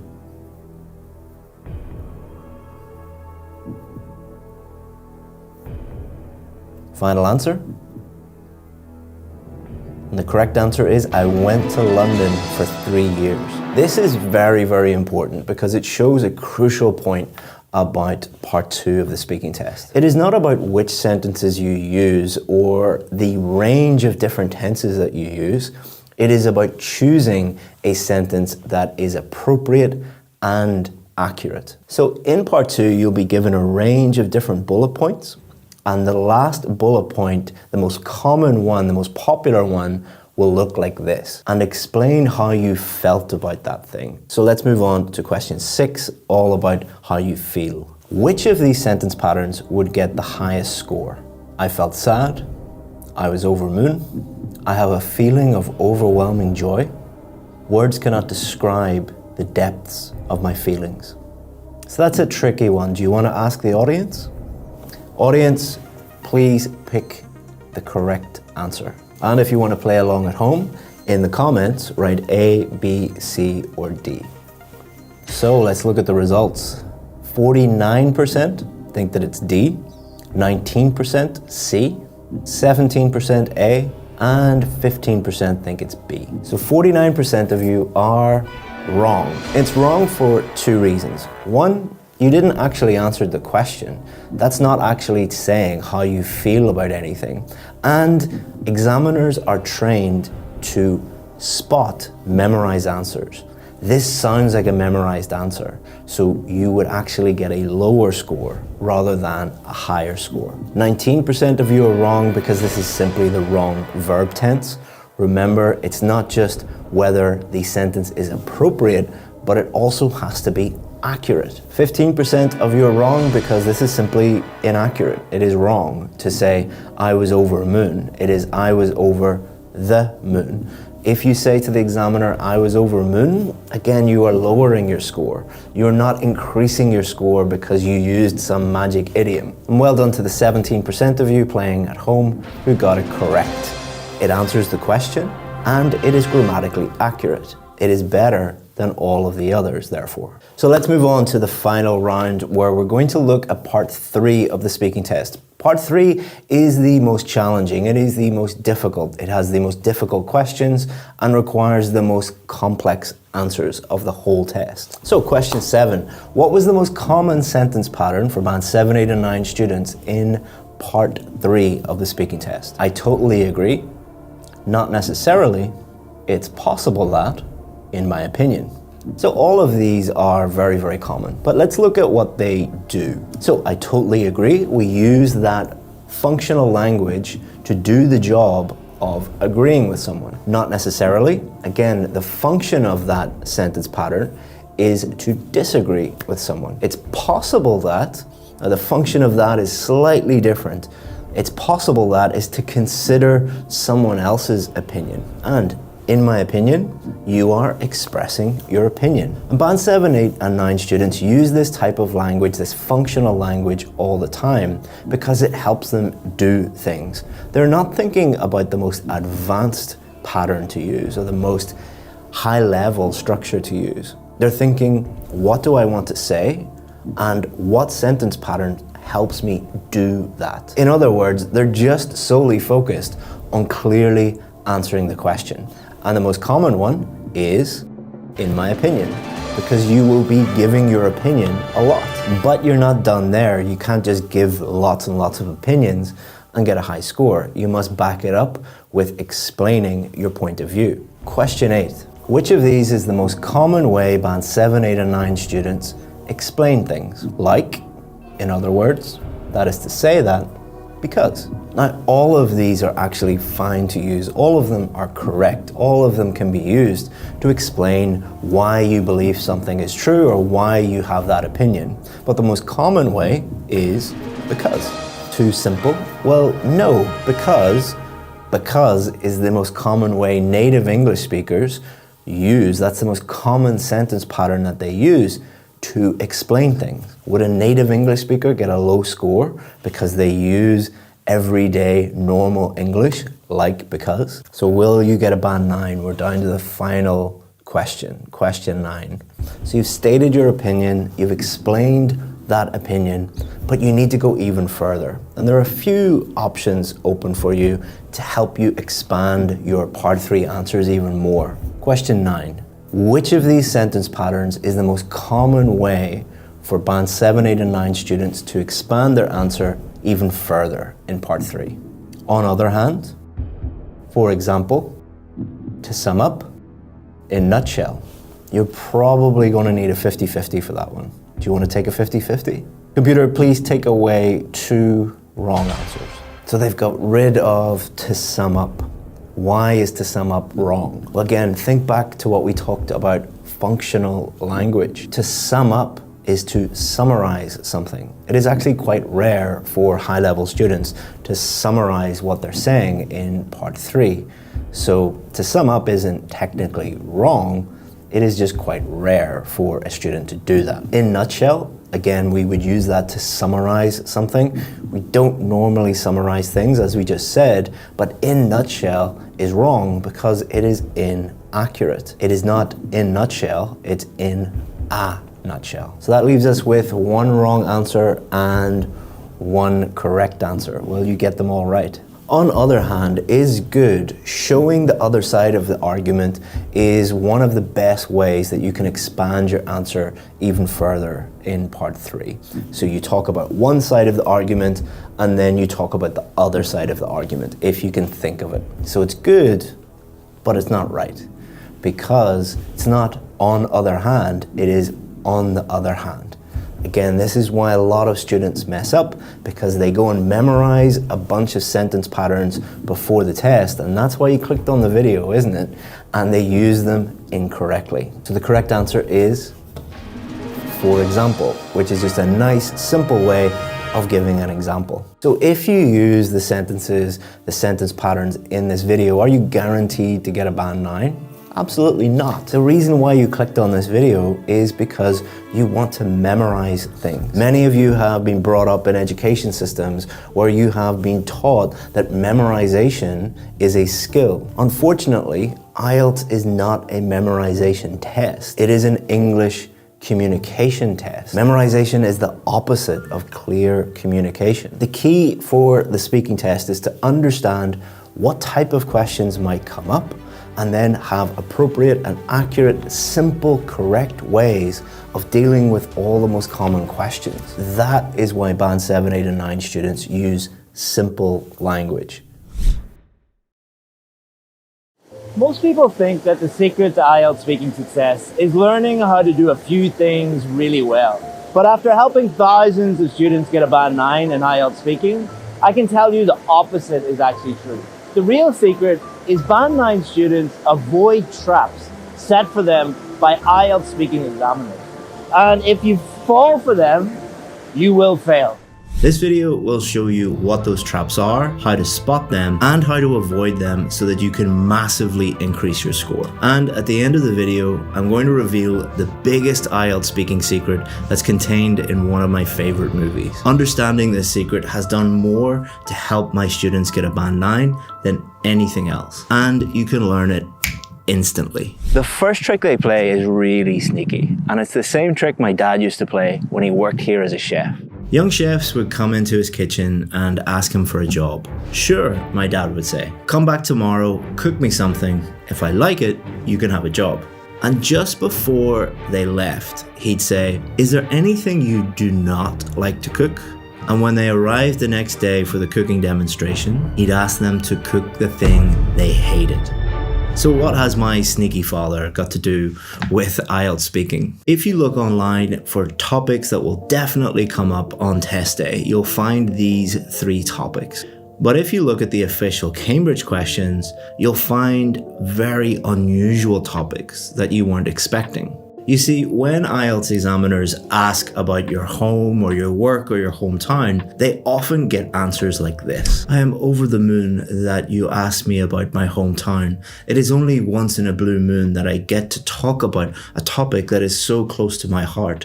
There are a plethora of reasons why one would enjoy my hometown. Let's talk first about the 18th century architecture. But if the examiner was to ask them about a topic they weren't expecting, such as wigs, the examiner might hear an answer like this. I don't know anything about wigs. I've never worn a wig in my entire life. And things are going to get much worse for this student because the examiners are trained to spot memorized answers.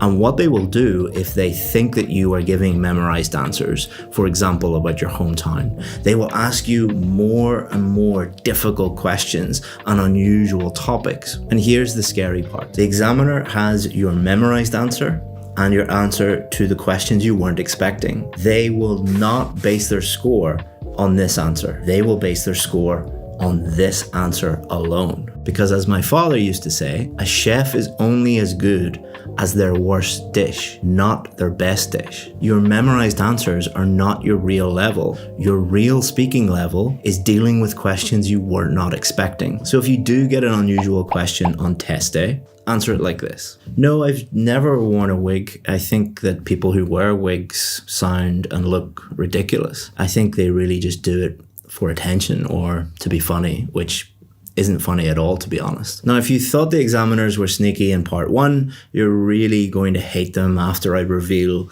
their sneaky trap in part 3 of the test. Now, before I tell you what it is, let me tell you why they do it. Because once you understand the why, you'll be able to spot it immediately and deal with it much more easily. So when I was a kid in primary school, I really struggled academically. I couldn't even write my own name properly. I couldn't understand most of the lessons and I wasn't allowed to sit with the other kids. But despite all this, I was able to eventually graduate from one of the best law schools in the world. You see, when I did a test, I got all the easy questions wrong, but the few really difficult questions at the end of the test that no other students could get correct, I would always get those correct. And this is exactly what the examiners are trained to do in part 3 of the speaking test. If they believe that you are at one of the lower bands, let's say a band 4 or a band 5, they will ask you quite easy questions like these ones. But if they think that you deserve one of the higher bands, a band 7, 8, or even 9,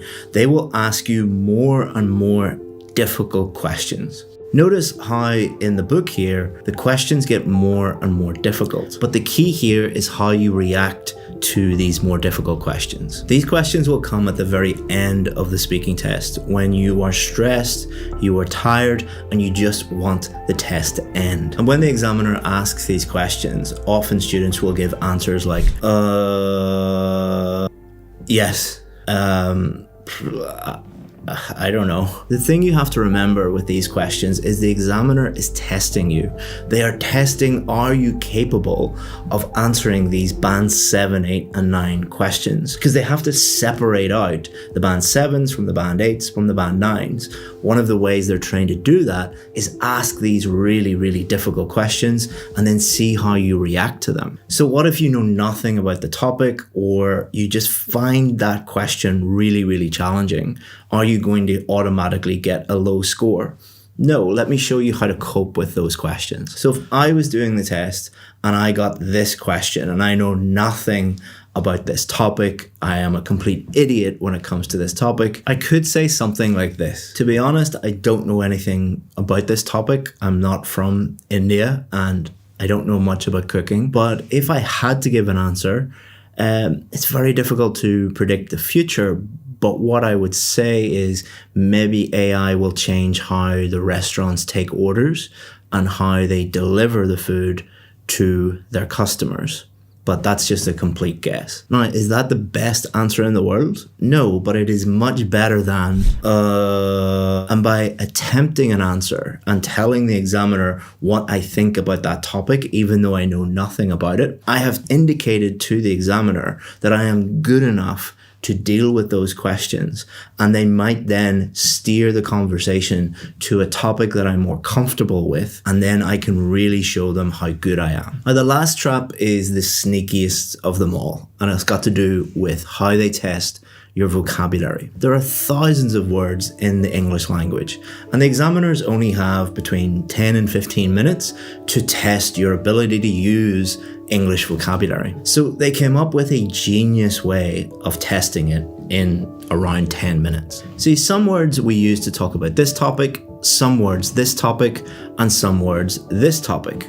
But if we try to use these words to talk about this topic, it doesn't work. These are called topic-specific words, and we can use them to talk about different topics. Knowing this information is crucial for two reasons. First, the examiners are trained to ask you a range of different topics on test day, so that you can't just memorize a list of band 9 words and put them into every answer and cheat the test in that way. Secondly, the examiners are more impressed with a simple, topic-specific word than a more complex word that doesn't really help you answer the question. This is why so many students fail the test when they were expecting to get a really high score, because they memorized lists of band 9 words. And this is why so many of our VIP students get a band 7, 8, and 9, not by memorizing lists of high-level band 9 words, but using the simple topic-specific words they already know. It's actually impossible. Whoa.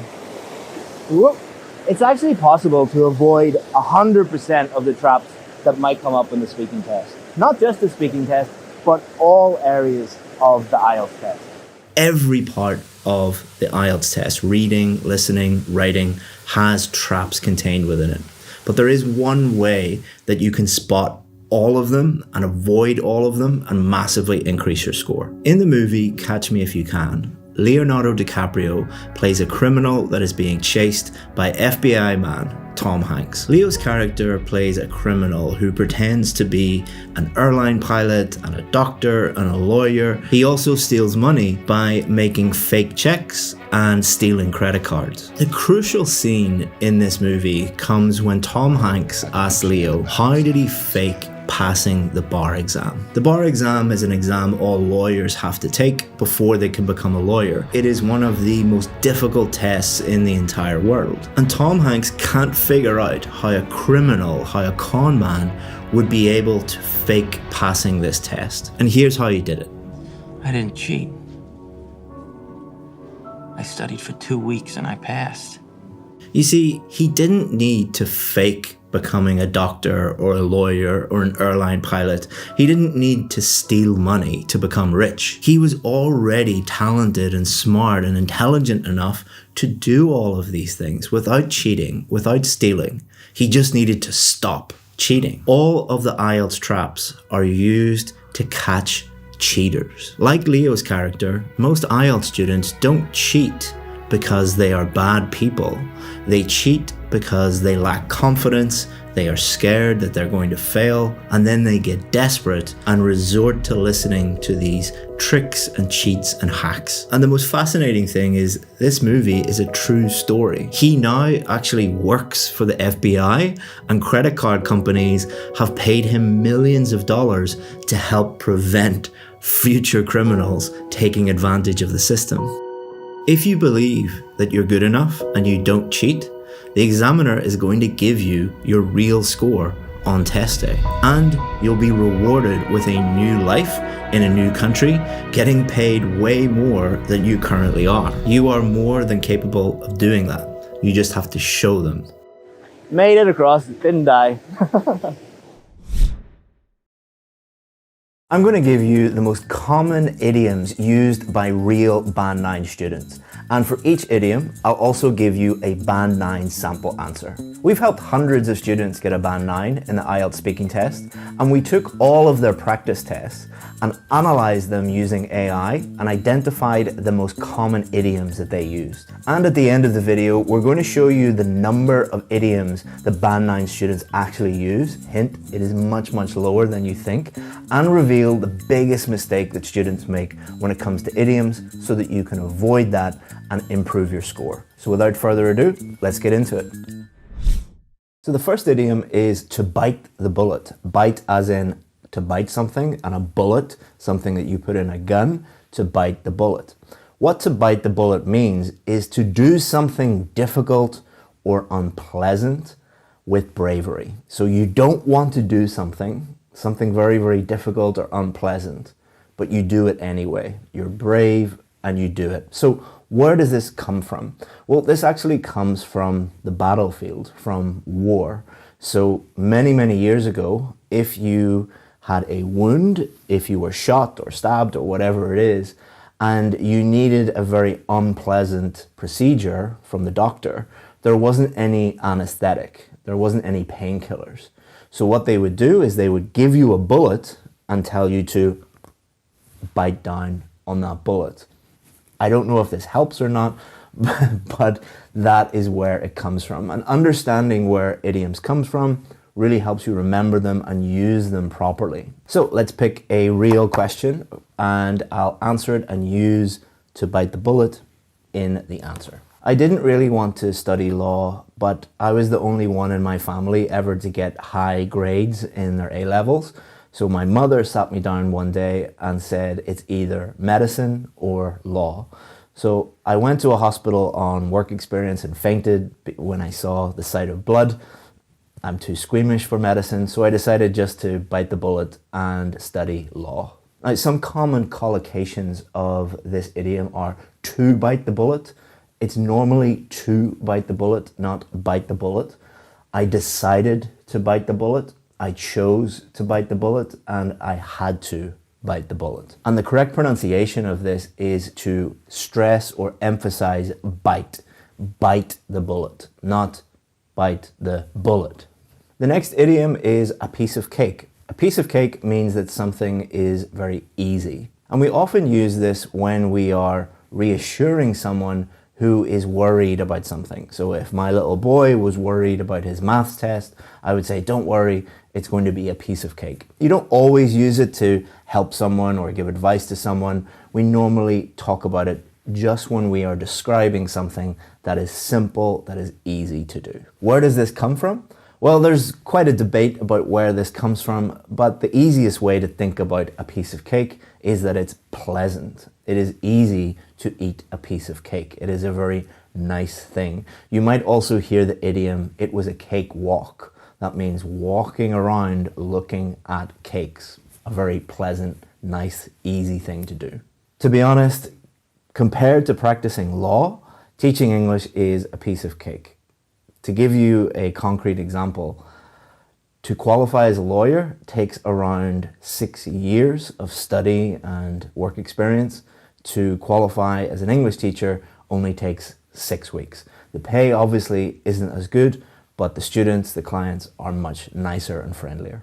A common mistake that we hear a lot with a piece of cake is to drop the article, to just say, it's piece of cake. If you make that mistake, it's not going to improve your IELTS score. It's going to lower your IELTS score. So don't just pick these and use them without really learning them properly. And again, the pronunciation is a piece of cake. You're stressing piece rather than cake. Next is a very, very old idiom, kill two birds with one stone. What this means is to accomplish two goals with one action. And this actually comes from Greek mythology. It is thousands of years old, and the story of Icarus, where they killed a bird with one stone, but they were able to get the feathers, that's one goal, and to build wings to fly out of a cave. That's another goal. But a good way to remember this is just think of something in your everyday simple life and think of one action that you take that achieves two different goals. So let's get a real question, and I will use this idiom in the answer. Yes, I actually bought my wife a diamond ring last Christmas. So my wife's birthday is in November and Christmas is obviously in December. So I decided to kill two birds with one stone and buy one present for her birthday and Christmas. And she was very happy with that because she got one nice expensive ring rather than two less expensive gifts. A common mistake that we see with this one is to use kill in its present simple form rather than killed, K-I-L-L-E-D, in its past form. So if you're talking about the past, just like I did in that question or that answer, I used killed two birds with one stone, not kill two birds with one stone. You could also say I decided to kill two birds with one stone, or I chose to kill two birds with one stone. Just make sure that you're not taking the idiom and inserting it into the sentence without thinking about tense, without thinking about grammar. The next idiom is to let the cat out of the bag. To let the cat out of the bag is to reveal a secret, often by mistake. Where does this come from? Well, think about it. If you had a cat in a bag and it was let out of the bag, would it be easy to put that cat back into the bag? It would be very, very difficult. And this is the same with secrets. Once you reveal a secret, once it is out there into the world, you cannot take it back. So that is where to let the cat out of the bag comes from. If you count watches as jewelry, then yes. For my last birthday, my 40th birthday, my wife bought me a very special watch that I've been looking at and desiring for many, many years. The funny story about that is that my credit card and my wife's credit card are the same.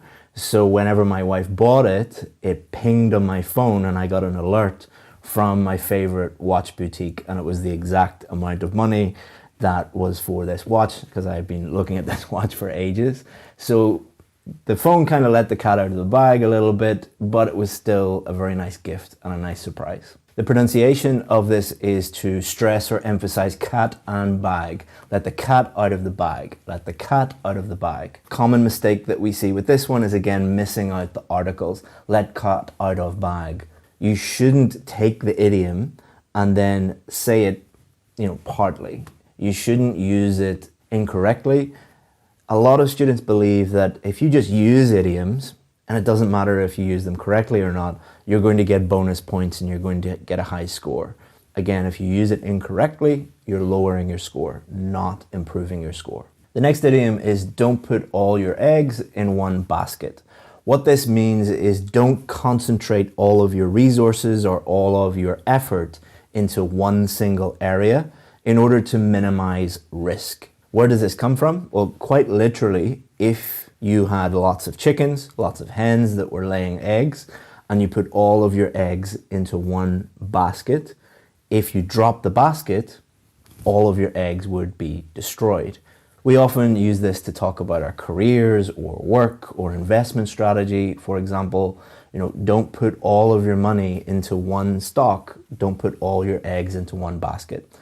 Put them into many, many different places, and then you're minimizing risk. It's basically about diversification. Probably not, because with the developments in AI recently, I don't think there are going to be IELTS teachers or even any teachers in the future. I think it would be very foolish for me to put all my eggs in one basket and just hope for the best and hope that IELTS and teaching lasts forever. But honestly, I don't think it will. The next idiom is once in a blue moon, which means it happens rarely. So you're talking about frequency, you're talking about how often something happens, and this thing happens rarely, probably less than once a year. This is quite a literal idiom because literally it is rare to have a blue moon, but it does happen sometimes.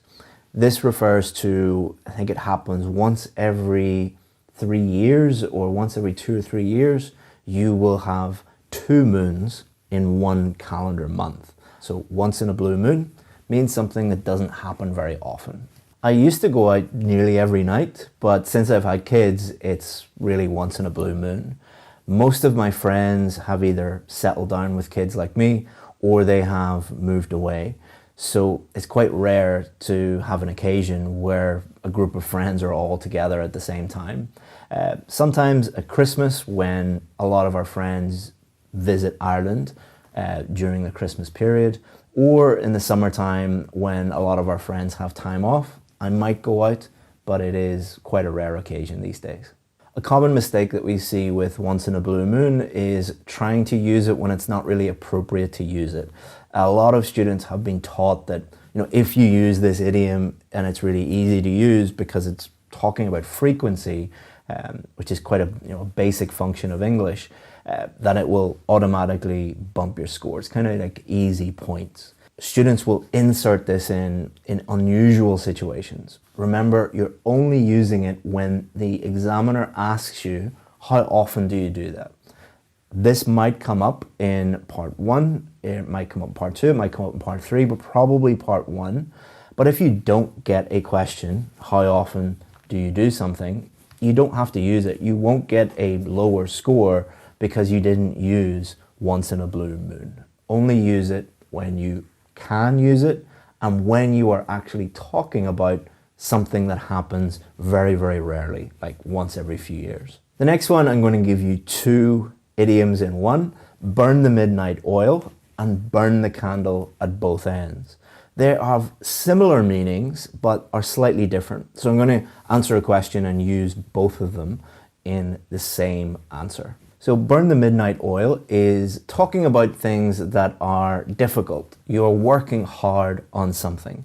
You are literally sitting up at midnight working on something. So we would often talk about work or studying, and burning the midnight oil, that means that you're working very, very hard at something. It doesn't have to be at nighttime, it just means that you are working very, very hard on something. And where does this come from? Well, before electricity, our main source of light would have been oil lamps. So you would have lit an oil lamp and used that oil. So if you were burning the midnight oil, it means that you weren't sleeping. It means that you were working at midnight, meaning you're working very hard, burning the midnight oil. Now, to burn the candle at both ends has a similar meaning, but slightly different. Burning the midnight oil doesn't mean that it's a bad thing. It isn't negative per se. It's quite positive. You're working hard on something. Burning the candle at both ends means that you're working too much. You are exhausting yourself. Now, where does this come from? It actually comes from France, where they would, like everywhere else, use candles for light. But if you were an aristocrat, if you were very, very rich, you wouldn't burn the candle on one end. You would turn the candle horizontal and you would light both ends. And what this meant was that you were wasteful, that you were rich and you were just wasteful for waste's sake. But over the years, the meaning has changed to mean that you are working too hard and you are exhausting yourself. It's often used in the context of people who work very hard, so they spend a lot of time and energy in work, and then they party too much after. So it's, typical lawyer, for example, or a banker who is working very, very hard all day and then going out all night. They're burning the candle at both ends and they're going to exhaust themselves. Yes, I used to burn the candle at both ends. I had a very much work hard, play hard attitude because I was a lawyer.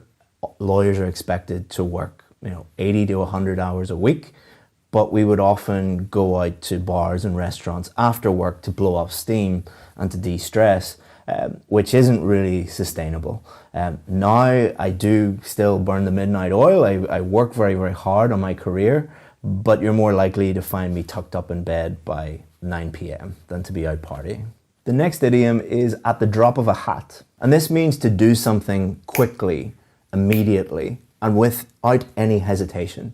So without even thinking about it, without debating it in your mind, you just do it.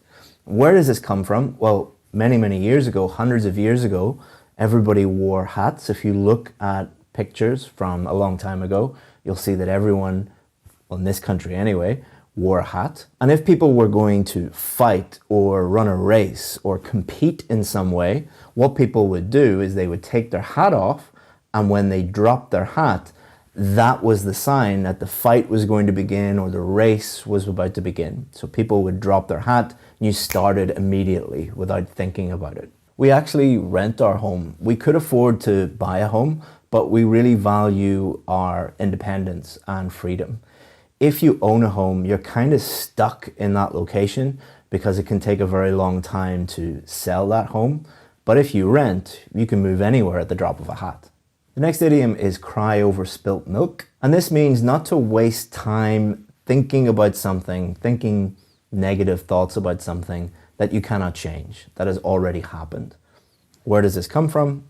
Literally, if you spill milk, is there any point in crying about spilling milk? No, you can't put it back into the bottle. You can't change that scenario. The thing I dislike most about my job is dealing with people who only focus on the negative, especially when they are given negative feedback. That could be students, that could be employees, but people who make mistakes and don't learn from them. So for example, I give a lot of feedback on student essays, and some students see mistakes and they're like, great, now I know what my mistakes are and I can improve.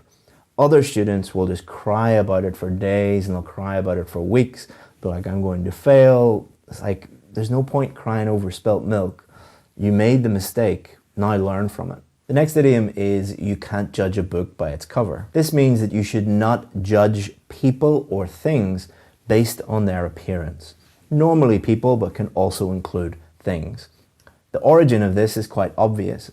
If you go into a bookshop, you will see lots of covers of books, but you actually need to read the book to judge it. You can't go in and say, I don't like that book, I think it will be terrible, based on the cover, because you actually have to read it to understand it. And we apply this to people.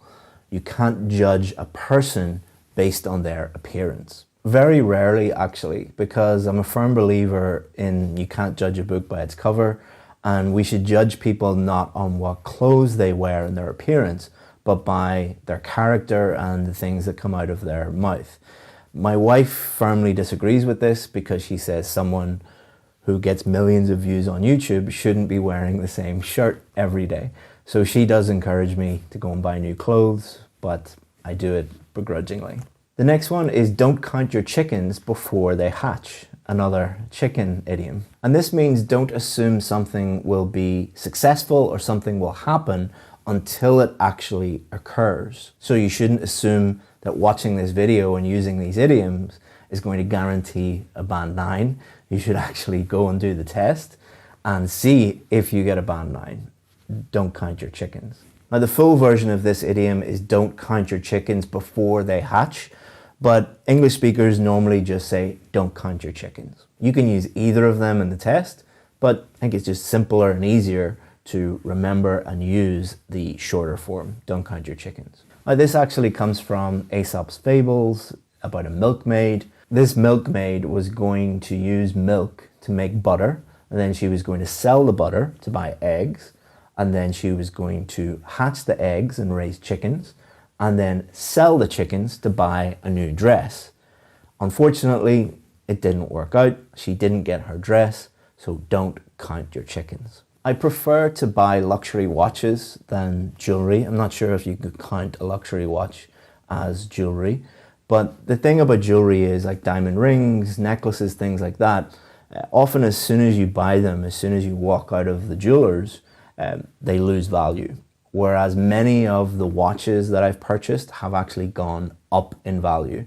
I don't want to count my chickens, but if I were to sell these watches, I probably would make a lot more money on them than I paid for them. So that's why I prefer luxury timepieces over simple jewelry. The next idiom is to go the extra mile, and this means to put more effort or to work harder than what is required. So for example, instead of making an IELTS idioms video where I just say all the idioms and go through them quickly, I go the extra mile and talk about the origin and give you example sentences. This is actually a biblical reference from the Sermon on the Mount. And in the Bible, it says, if anyone forces you to go 1 mile, go with them 2 miles. And many people interpret this as you should always do more than is required of you. My wife does the vast majority of the cooking, not because she's necessarily a better cook, but the thing I love about my wife is in whatever she does, she goes the extra mile. So if I was cooking steak, I would just cook the steak and eat it with a little bit of bread.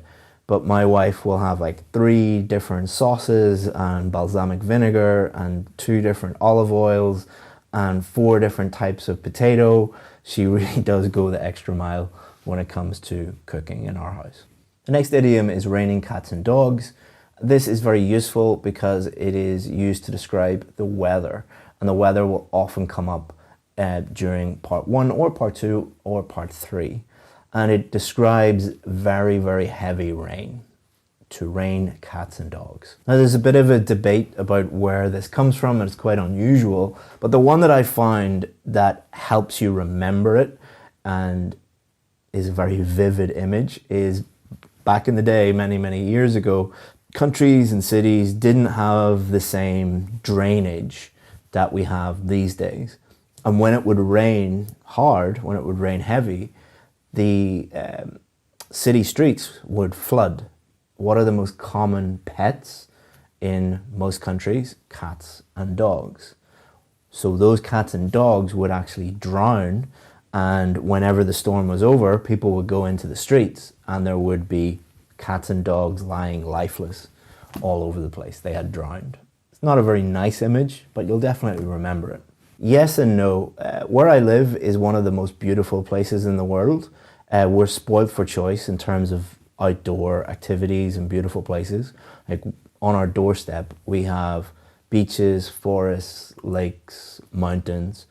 But unfortunately, it's Ireland, so it's normally raining cats and dogs, so you don't really get to enjoy it. A big mistake that I see with this one is getting the cats and dogs mixed up and saying dogs and cats. When students don't really learn this properly and just see a list of idioms, they go into the test and they're like, it was raining dogs and cats.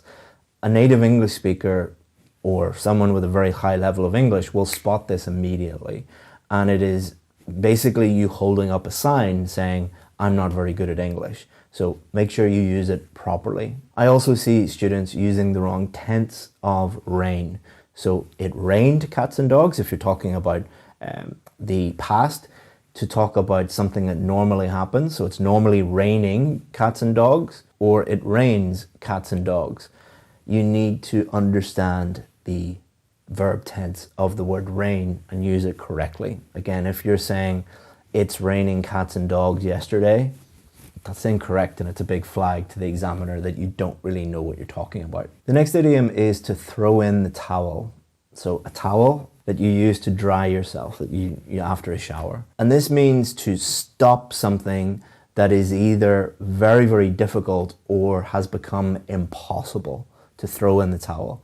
And this comes from boxing. So if guys are boxing and one boxer is getting so beat up that it is impossible for them to continue, continuing is not going to result in victory. It is going to result in them getting badly injured. Their corner, their trainer, will throw a towel into the ring.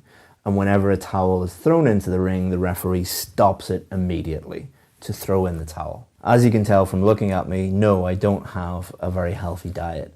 I do try. I normally get up in the morning and have a healthy breakfast and have a healthy lunch, but it's so easy just to throw in the towel when you get home after a hard day's work and your wife has a beautiful meal prepared, there's a bottle of wine on the table, and your kids' half-eaten chocolate is lying all around the kitchen. So I do quite well most of the day and then fail in the evenings. The next idiom is cross that bridge when you come to it. People often say we will or we'll cross that bridge when we come to it, or I'll cross that bridge when I come to it. And what this means is to deal with a problem or a situation when it actually occurs in the future, not to worry about something that has not happened yet.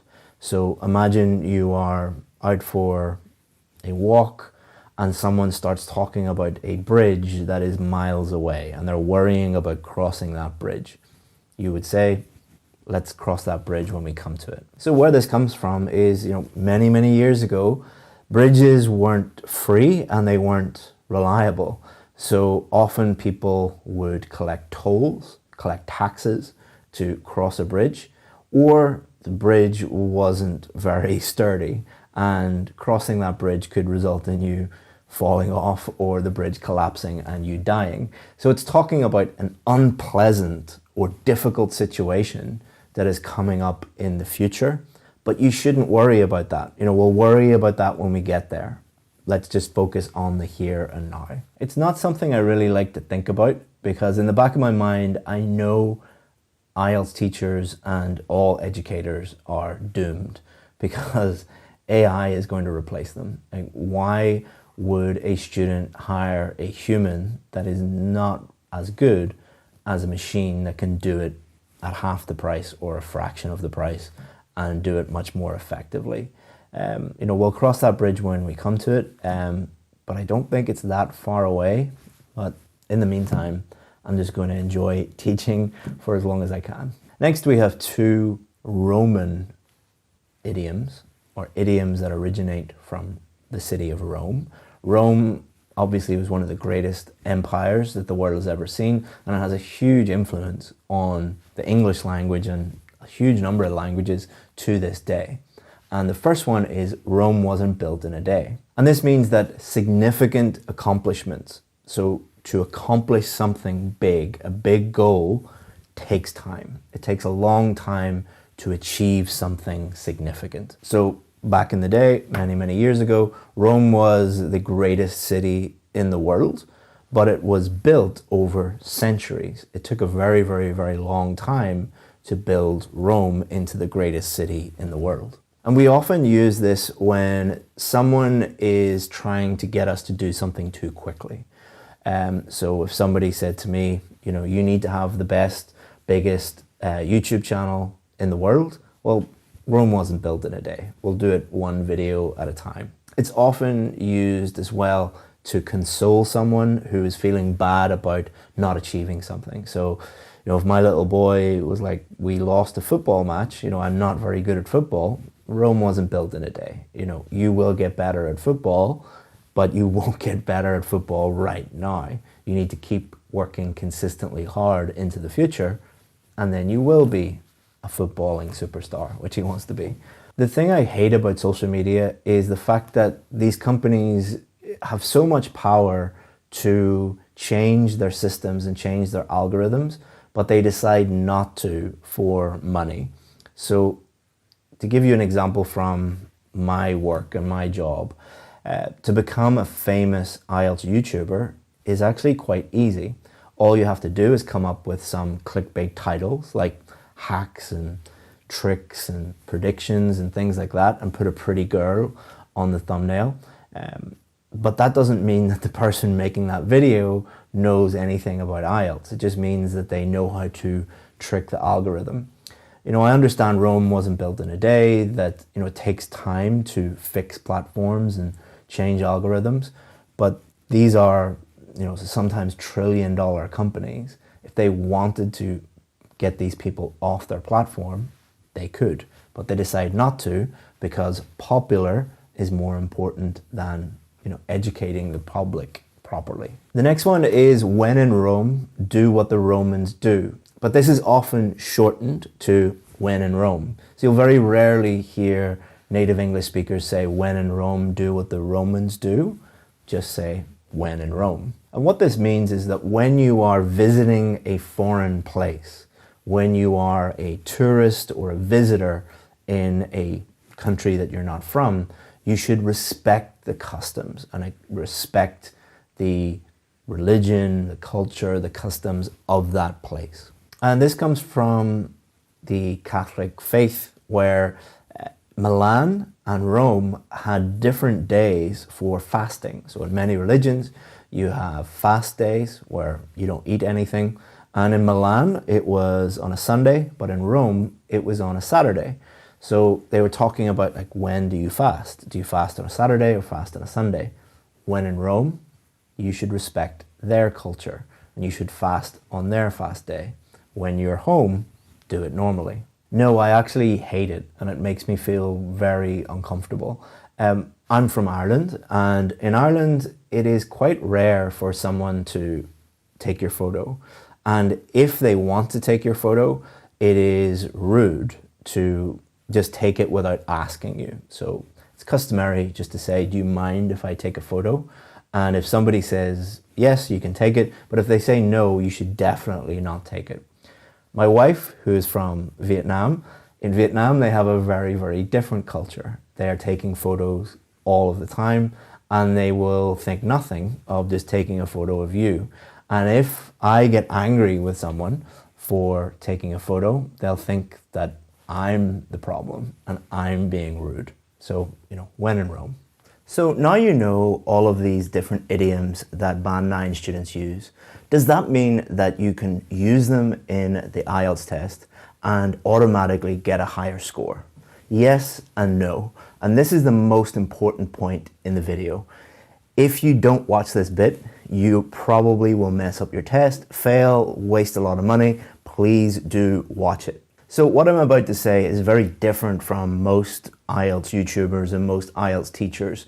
So let's just look at data and facts. None of this is my opinion. All the things I'm about to tell you are straight facts.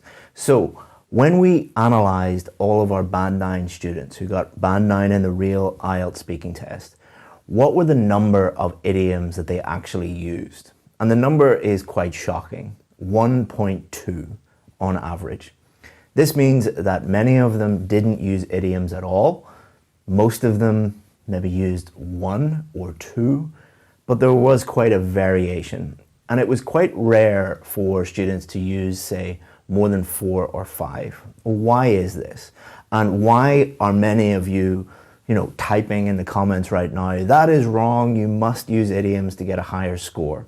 Let me explain. So if you go to the official band descriptors for IELTS speaking, you'll find them online.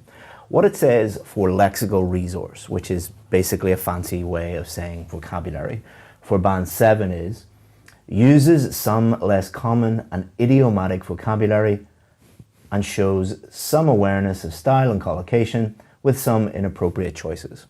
So what you'll hear from most IELTS YouTubers is you must use idioms to get a 7 or above. And this is a misconception. It is a misunderstanding of the official marking criteria. Most IELTS YouTubers have not been examiners and they don't really know what these actually mean. let's look up the dictionary definition for idiomatic. What does idiomatic actually mean? Because most YouTubers and most students think that idiomatic means idioms. Just use lots of idioms, you'll get a band 7, 8, or 9. Does it actually mean that? Well, if we look at Cambridge Dictionary, the definition of idiomatic is containing expressions that are natural and correct. And this is what idiomatic actually means for the purposes of IELTS. Idiomatic means natural English. In other words, English that a native English speaker would use. Natural idiomatic expressions.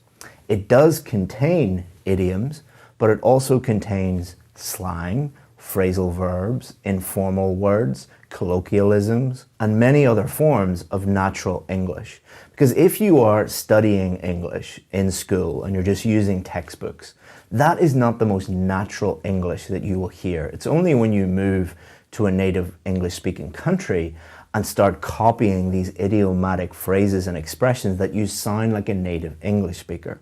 And that is what the examiners are listening out for.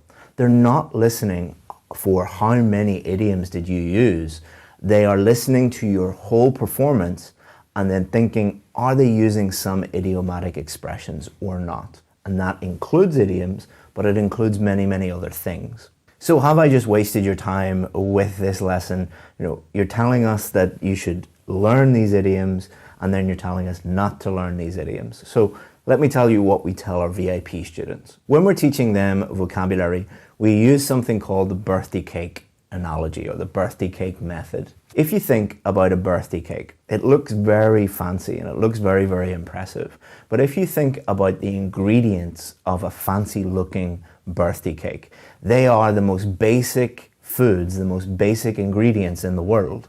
Things like milk, sugar, flour, water, butter. These are things that can be found in any shop in any country in the world.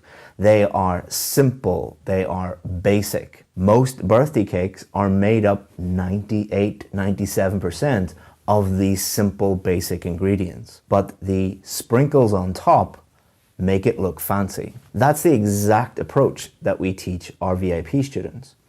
97, 98% of the words that you use are going to be simple, everyday, basic words, because that is how the English language functions. That is how any language functions. Then you can use some high-level words, you could use some idioms, you should use some phrasal verbs, you could sprinkle those on top, but it's going to actually be quite rare when you use them. The examiner is not looking for you to use them in every single sentence.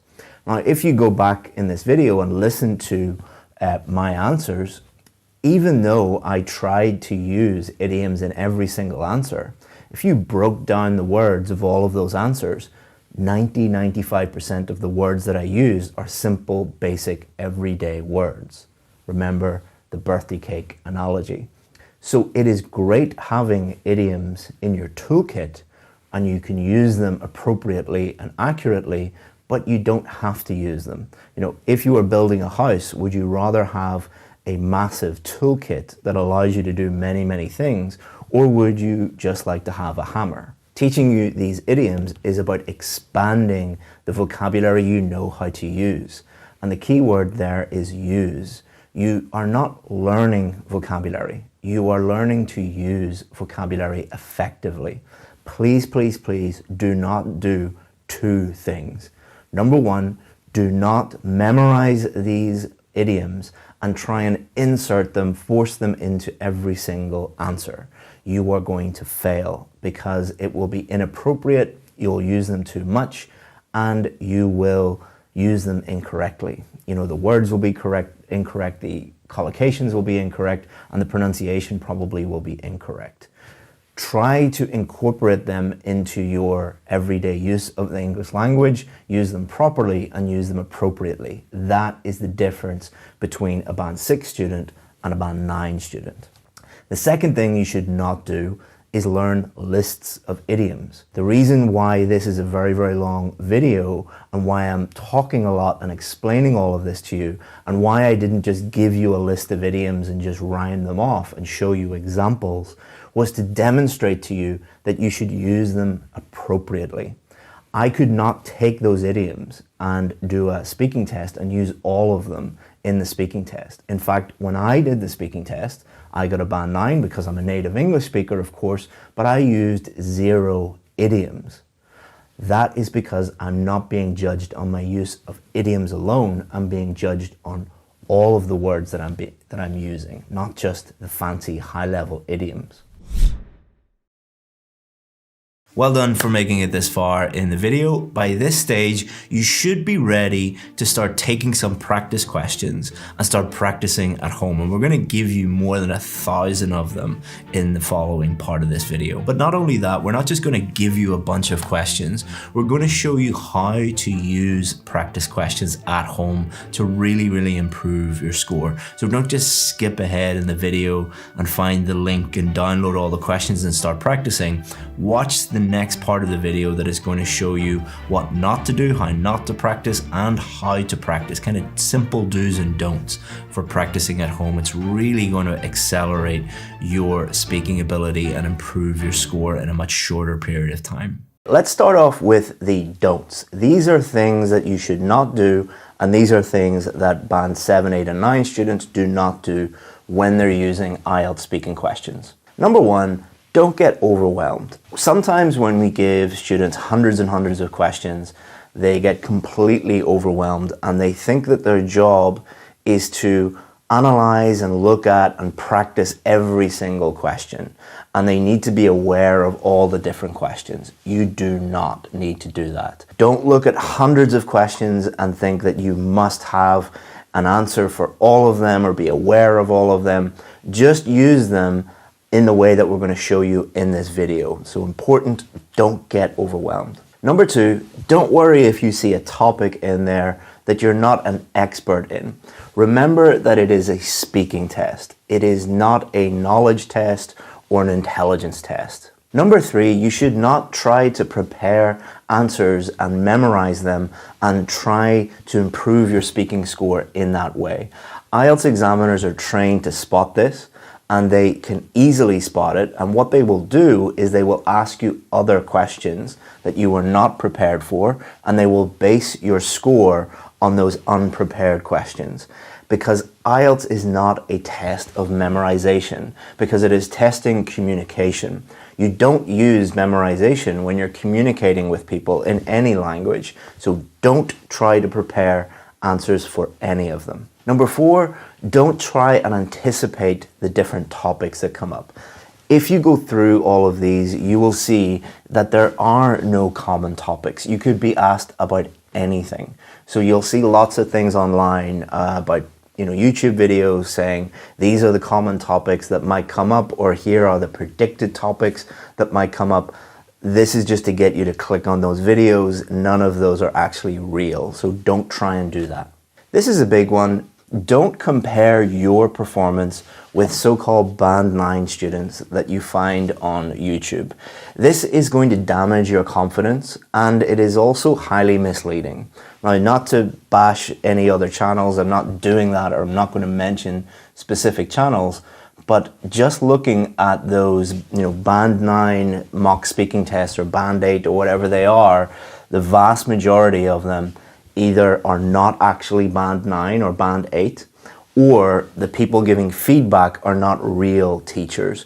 Those videos are incredibly popular, so what's happening is companies are hiring fake teachers and then hiring models and actresses to make IELTS videos about speaking, but none of them are accurate. So if you're comparing yourself to those people, it's not a fair comparison, and if you're watching too many of those videos, you might be getting bad advice from unqualified teachers. And the last don't is something that a lot of students don't really think about. Don't take these questions and look constantly for feedback. So some students, what they do is they'll look at the questions and then they'll ask their teachers or some online services to just constantly do mock speaking tests and constantly do feedback tests with them and give them lots and lots of feedback. Those things are important. You should be practicing, you should be getting feedback, But the real improvement comes after you get feedback. So if a teacher gives you feedback, for example, on pronunciation or fluency or grammar or vocabulary, doing another mock speaking test is not actually going to improve those things at all. There is such a thing as too much feedback. So don't take these and just do lots and lots and lots of feedback sessions. Work on improving the things that you need to work on, and you're going to see far more improvement if you work on your weaknesses. Okay, let's get into the things that Band 7, 8, and 9 students do when they are using these practice questions. Okay, so Chris here. This is how you find the article with all of the practice questions in it. I'm going to show you how to access them in 3 steps. So step 1, what you're going to do is you're going to go to Google and you're going to type in IELTS speaking. Once you have IELTS speaking up in Google, you're going to scroll through all the different websites and go to IELTS Advantage. So it might be on the first page, it might be on the second page, probably be in and around the middle of the first page. You're just going to click on IELTS speaking, how to get a band 7 or above, IELTS Advantage. You're going to click on that. That's step 1. One of the big things successful students do is they treat each part of the speaking test separately. So part 1, part 2, and part 3 are very, very different. Different types of questions, different types of answers, and the examiners are thinking about different things when they are assessing you. So what you should not do is just take some part 1 questions, a part 2 question, some part 3 questions, and then try and answer them all in the same way. Band 7, 8, and 9 students don't do that. Keep watching this video, but at the end of the video, I'll give you some links so that you can understand the differences between the different parts. It's very, very important. Number 2, Band 8 and 9 students understand the marking criteria. It is far more important that you use these questions to understand the marking criteria than just to go through all of these questions. Use the questions to test yourself, to practice, to think about your performance and think about how are you doing in relation to the marking criteria. That's the only thing that matters, because that's the only thing that the examiners are thinking about on test day. And we'll show you how to do that when we give you the VIP technique at the end. Number 3, get your speaking checked at least once by a real IELTS professional. Now, I'm not saying that because I want you to buy our services. We're normally completely sold out. I'm saying this because it is so easy to spot if you're a real IELTS professional, an ex-examiner. It's so easy to spot little things that the student is doing that will lead to failure. And it's so easy to fix these things. Now, many of you don't want to spend any money on this, but it is a lot cheaper than failing your test. And the difference between failing your test and doing a mock speaking test with a real professional is the real test costs a lot more and you get no feedback. If you do a mock speaking test with a real professional, it's much cheaper and they are going to give you real actionable feedback. You're going to know what's going on, what your weaknesses are, what your score is, and how to improve your score. But please be careful. Most people calling themselves ex-examiners are not really ex-examiners, and your local IELTS teacher who has very little experience and has never been an examiner probably will not give you very good feedback. It is better to find a source that you trust, that you know that they're real ex-examiners and they really know what they're talking about. In general, the more expensive ones are going to be more reliable, the cheaper ones are going to be unreliable. We do provide that service, but we're normally sold out. If you want more information, get in touch with us. But before you say, oh my God, he's only making this video to try and make money from us, I'm going to show you how you can get real feedback, accurate feedback for free at home at 0 cost. This is the same technique we give our VIP students. It is extremely effective, but you're going to need a few things. So we're going to go through it step by step. Step 2, it should bring you to this page on our website, IELTS Speaking in 2023. This page has a lot of information on it. What you're going to do is you're going to scroll down and you're going to keep scrolling. You're going to keep scrolling. You're going to keep scrolling until you get to IELTS Speaking topics. Now let's go back to the video and I'll show you how to click on the article you need in step 3. First of all, you're going to need practice questions, real practice questions. We're going to show you how to access those at the end of the video, so you've got those. The next thing is you're going to need either a phone or a laptop. You're going to need some kind of electronic device that will record your voice. Most laptops, most phones will be able to do this. Please don't ask, should you use a laptop or should you use a phone? It doesn't matter. Just pick something that you have that you can use to record your voice. The next thing you need to do is download some kind of recording app or program to your phone or to your laptop. Now, all you have to do is go into your App Store or Google. I'm not going to name specific apps because they change all the time, and it's so easy for you to just find this yourself. The next thing you want to do is sign up for a service that automatically transcribes your voice. So let me give you some examples, but again, these change over time. Do your own research. So on an Apple phone, in the notes function, you can just press the transcribe button and it will transcribe what you say. There's also a service that you can use on your computer called Otter.ai. They have a free version of that software that will record your voice and transcribe it. But as I said before, do your own research, find a tool, and you'll be able to get this done. But you do need one to record your voice so you can listen back, and one to transcribe it. There might be some apps out there that do both. If there are, put it in the comments, let people know what you found and help each other. Okay, so that's all the tech setup done. Next, what you're going to do is you're going to pick one part of the test, either part 1, part 2, or part 3. Don't do a full test. Just pick one part and focus on one thing at a time. So for part 1, you're going to use about 9 questions. Part 2, you're only going to use 1 question. And for part 3, you're going to pick 3 or 4 questions. Make sure that you don't study these questions. We want to recreate the real test as much as possible. Don't look at easy questions and try and prepare answers, all right? Just pick questions from the list. Don't look at them. Don't study them. Just pick them. Look at each question and answer it as if an examiner is asking you that question. So read each question and answer it as if you are in the real test. If you mess up, don't worry about it. This is just practice. Next, I want you to download the official marking criteria. I'll put a link below, but if you just Google speaking marking criteria, it should come up on Google as well. What you're going to do is you're going to listen back and you're going to think about your performance. You're going to read the marking criteria and think about which band you should get based on your own performance. If you don't understand the marking criteria, you don't understand the bands, I'll put a link at the end of the video that will show you in more detail what the bands mean. As you're listening back, think about your biggest weaknesses. So if you were, you couldn't really answer the questions, fluency is an issue. If you can't understand anything that you say, pronunciation is probably an issue. Or if you're making lots of vocabulary mistakes or grammar mistakes, that's your biggest issue. The great thing about this technique is when you're in the real test, you're unaware of the mistakes that you are making, but when you're listening back and just focusing on your mistakes and focusing on your performance, you'll be able to pick out things that you were completely unaware of, and you'll be able to fix those things. And that takes us on to our next point.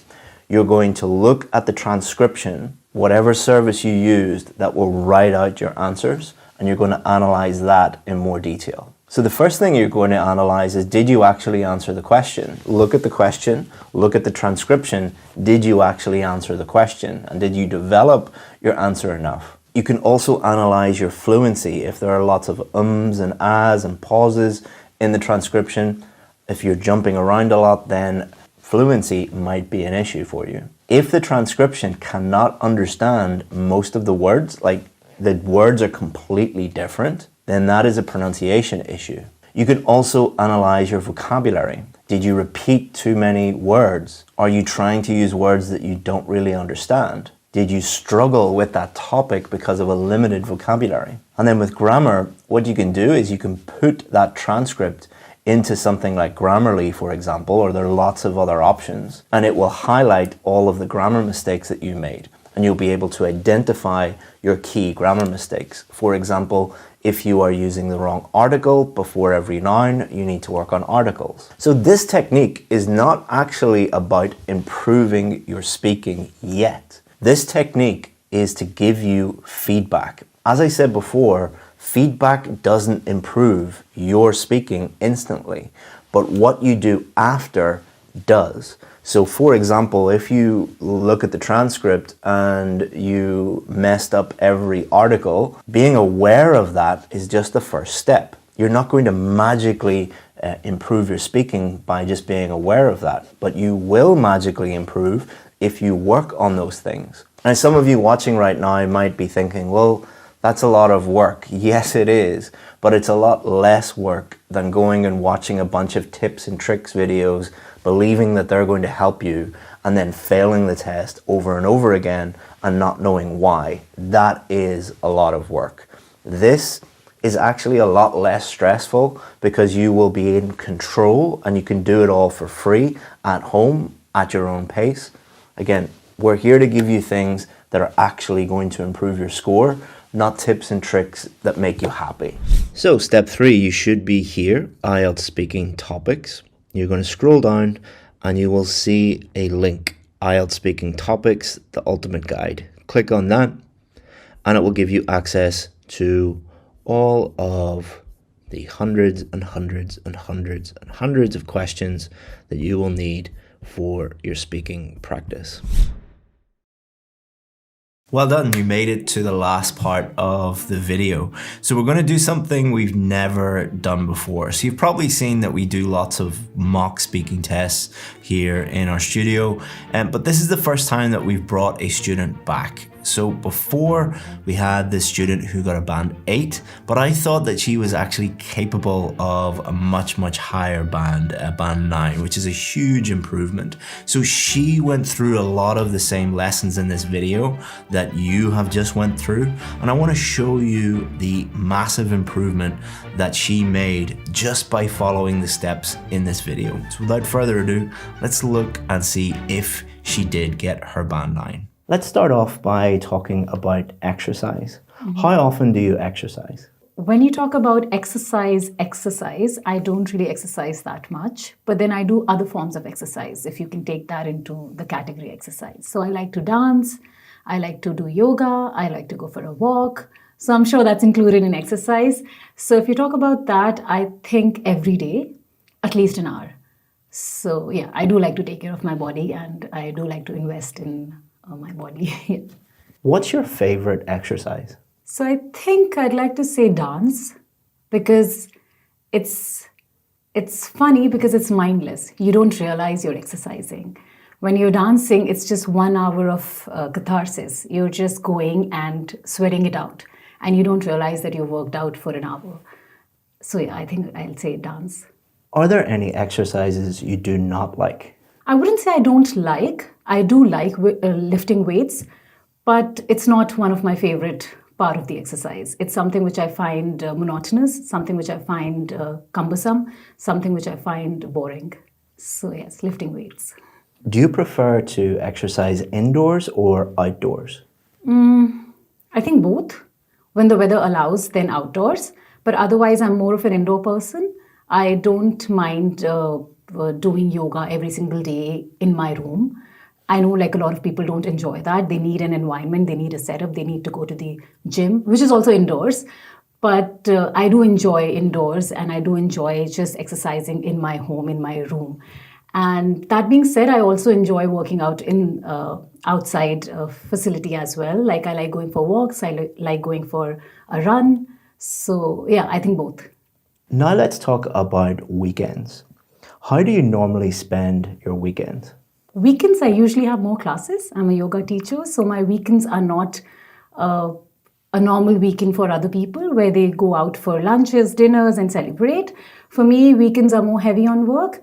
But if I can say that Monday is my weekend or Tuesday is my weekend, then I like to watch movies. I really like watching Netflix and I like to spend time with my husband. I also like cooking And that's the time which I get for myself. So yes, I think I like spending it in the house and really giving that time to myself and my husband. Do you like to spend your weekends in your local area or do you like to travel? So it depends. It's both. If I have a lot of time to myself, in the sense if I have 2 days off or 3 days off, I like to go out on a vacation, like a mini trip. So I like to go out, probably do like a picnic, go out to a park, or maybe explore any other countryside, any other city.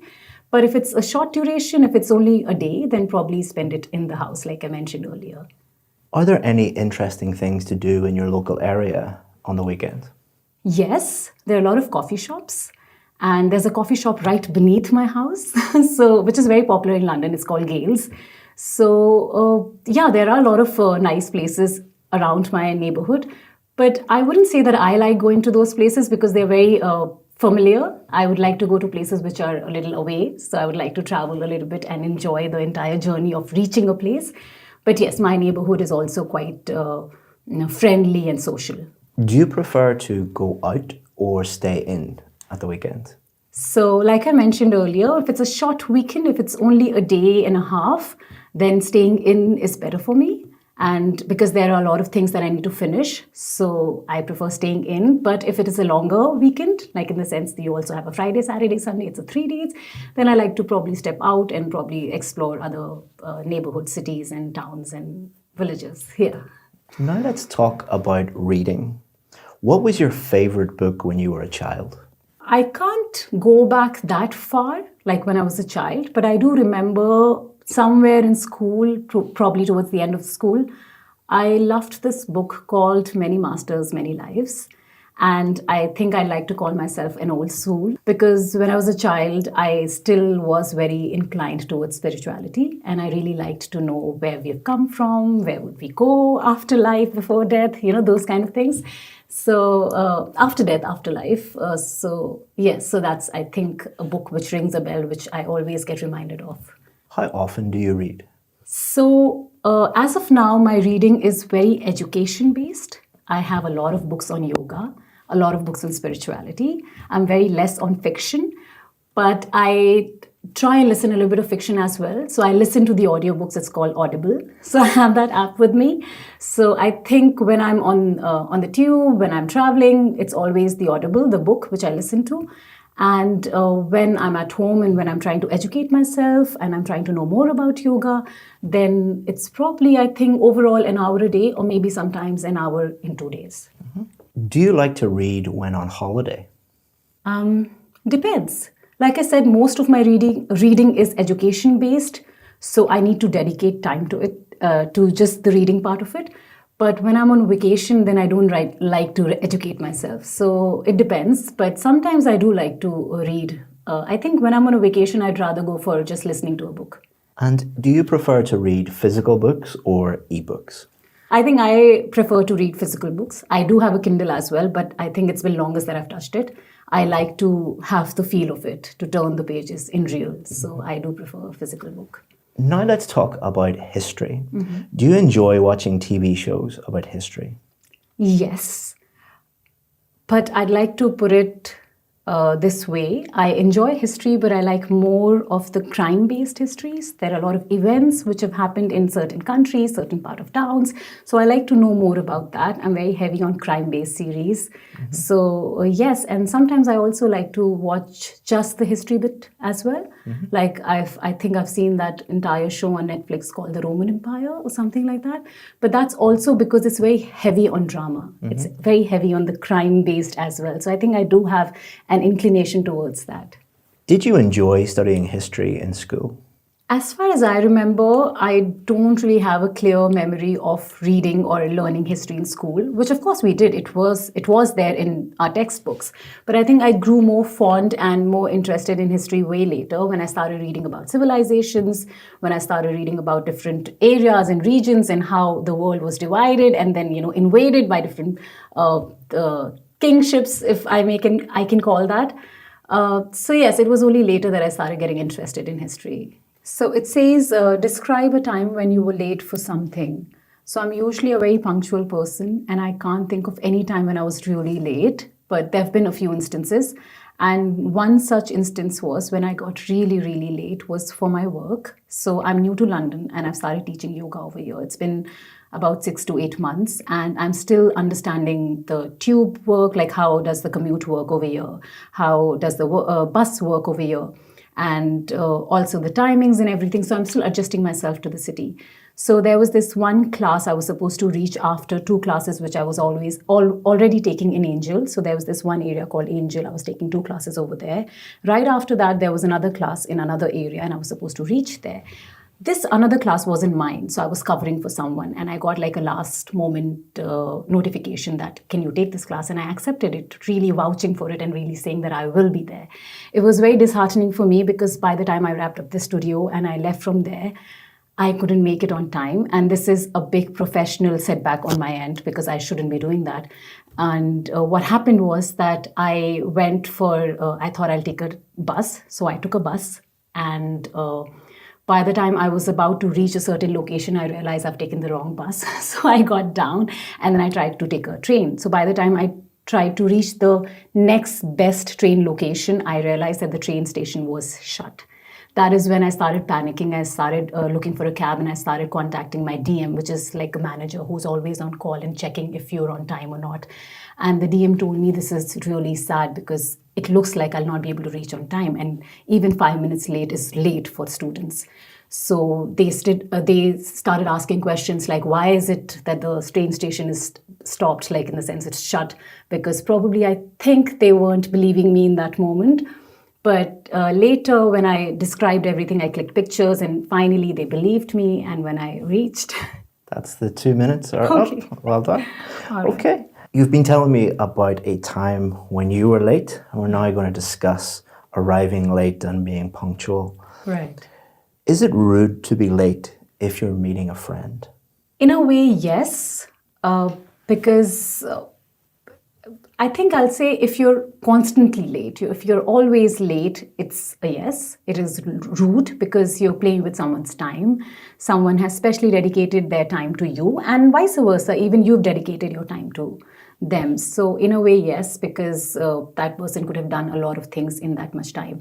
But also sometimes no, because you never know what is that person going through. I mean, in the sense, it's a friend, right? It's not a profession. Sometimes I've had my friends complaining that Aparna, it's all right. I mean, you can chill because we're just meeting for a coffee. So it's okay if they get a little bit late. If it's only like 10, 15 minutes, it's fine.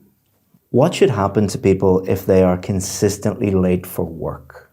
Well, I think it's a big no because you're answerable for a lot of people and you have to deliver a job, a product, or something in that profession. And if you get late, it's not only you who's suffering, but it's also the entire company who's suffering because of you. So I think they need to learn how to manage their time well. And there should be some kind of a repercussion for that so that they are being more careful and mindful in the future. What can people do to become more punctual? Okay, so I have this trick, which is a lot of times I've noticed that people who are constantly late, they take the deadline as the deadline. For example, if they have to be somewhere at 10, they'll think, okay, I have to be there at 10. I'd like to put it the other way. I'll say, keep your time 15 minutes earlier. Say that you have to reach there by 9:45 or probably 9:30 if you have a habit of constantly being late. That way you'll start getting ready earlier, you'll leave the place earlier, you're home earlier, and probably you'll be on time. You can set a time alarm, you can set a timer, you can really make use of these things in order to be on time, I think. Now let's talk about work productivity. Is it better to work for long, interrupted periods of time or to take multiple small breaks? In my opinion, I think to take many multiple breaks because it doesn't matter how long you're working. If you've refreshed yourself and if you have come to your full capacity, mental capacity to work, even if you work in short bursts, that could be more productive. And yes, I think that's what I think about work productivity. Are open plan offices good for productivity? What do you mean by open plan offices? So some offices Cubicles are have closed. cubicles and they're closed, or offices that are closed, and then some offices of just tables in a big room and everyone can see each other working? All right. Well, it depends. I'm not really sure how it works because either it works for them because it's a very social environment, you can relax and you're not like really just into work, because that can also play with your stress maybe. But in a way also no, because then you have the chances to get distracted sooner. And if you're working in a closed environment, then you can probably take out that small burst of time which I was talking about and just dedicate it to your work. Some people believe companies should move to a 4-day week. Do you think this would improve overall productivity? I think I'm a big advocate for that because I really feel there should be a good work-life balance where you're working and also you have time for yourself. When you're constantly only working, which is like 6 days a week, probably, that ways you don't have time for yourself, you don't have time for your family, you don't have time for your hobbies and interests, which plays a big role in your stress.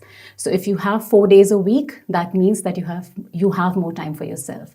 And by default, you will be able to focus on your work because you've been able to take care of other parts and categories in your life, Now let's talk about AI in the workplace. Which jobs are most likely to be affected by AI in the future? I'm not sure, but I think maybe the film industry. I feel that a lot of the editing will be taken care of by AI because I have noticed and I've come across a lot of people who are using only AI for editing on Instagram. So that just rang a bell in my head because I thought, if that is the case, then probably the film industry will be the one which will suffer because most of their jobs are done by human labor, right? So if AI takes over, then it'll make their jobs easier, but also take away jobs from their hands. If AI takes millions of people's jobs in the future, how will society change? Financially, I'm not very sure because that will reduce the jobs for a lot of people. But I also feel that people will have more time to themselves and people will have more space to figure out the other kind of jobs that they should be doing. So in a way, a lot of workload, if you look with a positive perspective, a lot of workload will be taken away from them and will give them a lot more space to decide what would they want to do with their time. And are there any positive consequences of AI replacing millions of workers? I think this is very similar to what I just mentioned, that yes, you can look at it positively as well. But I did mention that I'm not very sure how will it play financially on people. But the positive side effect or positive effect can be that it can unburden or take away the burden from a lot of people and give them more space and time to utilize in other activities of their life. So you're hoping to get a band 9, which is a very, very high score. What I will do is I'll give you feedback on part 1, part 2, and part 3 of the test, and then I'll give you feedback on the 4 marking criteria.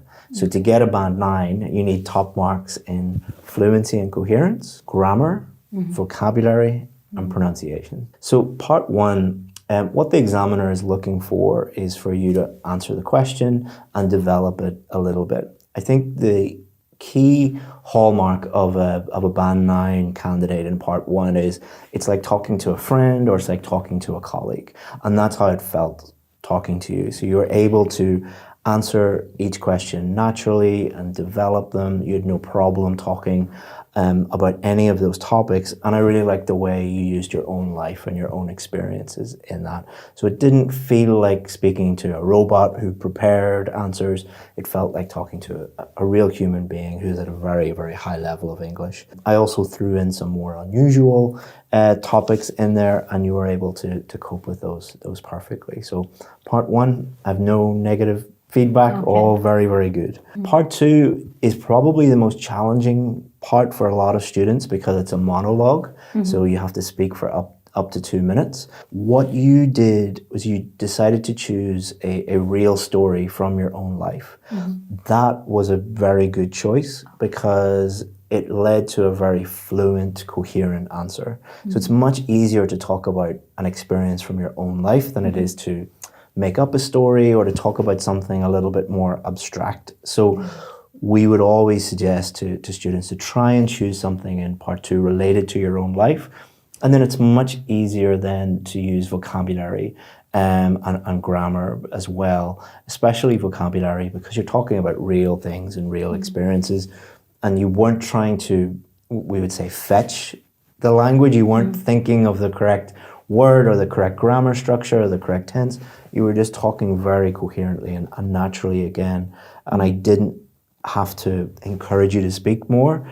A problem with many students is they'll speak for 1 minute or 1 minute 30 seconds, and then you have to encourage them to speak. I had to do the opposite. I had to stop you, which is which was very, very good. In my opinion, part 3 is the most challenging part, because these topics like arriving late, work productivity, AI in the workplace, these are more abstract, academic type topics when you compare them to part 1, and you did very, very well. What the examiner is looking for is development and answering the question and then really developing it. You did that multiple times by showing both sides of the argument, by using examples. Sometimes you used real examples from your own life, and you had no problem with any of those topics. The reason why towards the end I asked you more and more difficult questions is the examiner will think that you're a very good candidate, so they will ask you more and more difficult questions to see how you cope with them. So even when I asked you about societal changes in the future from AI, like that is a very, very difficult question. Many students in that position would just say, I don't know, or that's difficult, or I've no idea. You attempted the answer and you gave a very, a coherent answer that's related to that topic, and you really developed it well. You could see at the end that you were struggling a little bit with those ideas, but the thing to remember is that it is not an ideas test. It is a test of your English, and you did really, really well. Now let's move on to your scores for each part. So fluency and coherence, we can break that down. Coherence is all about, did you answer the question? So if I asked you about, is it rude to be late if you're meeting a friend? You talk about meeting a friend. You don't talk about being late for work, for example. And every question that I asked you, you answered exactly how it was supposed to be answered. You really stuck to that topic. The other part of coherence is development. So did you develop your answer with explanations, examples, stories, things like that? For every part, you did a really good job with that. So full marks for coherence. Fluency is not speaking quickly or not speaking slowly, but really speaking without effort. Someone who is at a lower band, like a band 6 or a band 7 even, they will often be searching for the correct word to use or am I using the correct grammar structure? So they'll have a lot of audible pauses, like, things like that. And they'll also be trying to think of ideas. Because your English level is so high, you pretty much never had to do that. There was never any real pauses where I was like, oh, she doesn't really know that word, and she's trying to fetch that word from her brain. You spoke effortlessly about a range of different topics without any audible pauses, really. When I say without any audible pauses, I'm talking about unnatural audible pauses, because while I'm speaking now as a native English speaker and as an IELTS teacher, I'm pausing sometimes. That is natural. Unnatural is, as I just said, you're like thinking, oh, what's the way to say, to say this? You never do that. So for fluency and coherence, you would get a band 9. You would get full marks. So that's native English speaker level, which is very, very good. For pronunciation, there's 2 things that the examiner is thinking about pronunciation. The first is the most important, which is clarity. Can I understand everything that you're saying? And I could understand 100% of what you were saying. So first box is ticked. You have no problem in that area. The second is something called higher level pronunciation features. And those are things like intonation, as your voice goes up and your voice goes down naturally. Lower level students will speak very monotone like this. Everything is very flat, whereas native speakers will go up and down in order to convey meaning. I can understand 100% of what you're saying. You're using intonation at a very high level. You're using connected speech. You're using sentence stress, word stress, all very, very naturally, which allows me to understand you even more. A lot of people confuse a high pronunciation score with a British accent or an American accent or an Irish accent. The examiner is not really thinking about how British you sound or how American you sound. The examiner is thinking about the clarity of your speech. So you have an Indian accent, and you should be very proud of your Indian accent. But there's some people, when they speak with not just an Indian accent, but any accent, sometimes that accent will interfere with the listener's ability to understand what you're saying. At no point does your accent interfere with what you're saying. You are from India, and in India, you guys speak very, very quickly to each other. It's not a criticism. It's just naturally a lot of you guys do speak like that. Would you agree? Yes, I do agree with that. And, Yes. and also being in a test situation, when we're nervous, we speak a little bit more quickly. Now, sometimes, especially with Indian students, when you combine the accent with speaking very, very quickly, that can sometimes cause a problem for the listener, but it doesn't with you. You're nervous a little bit sometimes, and you do speak a little bit quickly. If you were doing the test soon, I would suggest that that's the one thing that you would just be careful of, is if you go into the test very, very nervous and you speak really, really quickly, that could affect your pronunciation score slightly, but I don't think I'm being overly cautious with my feedback. You mixed up your v and w sounds a little bit.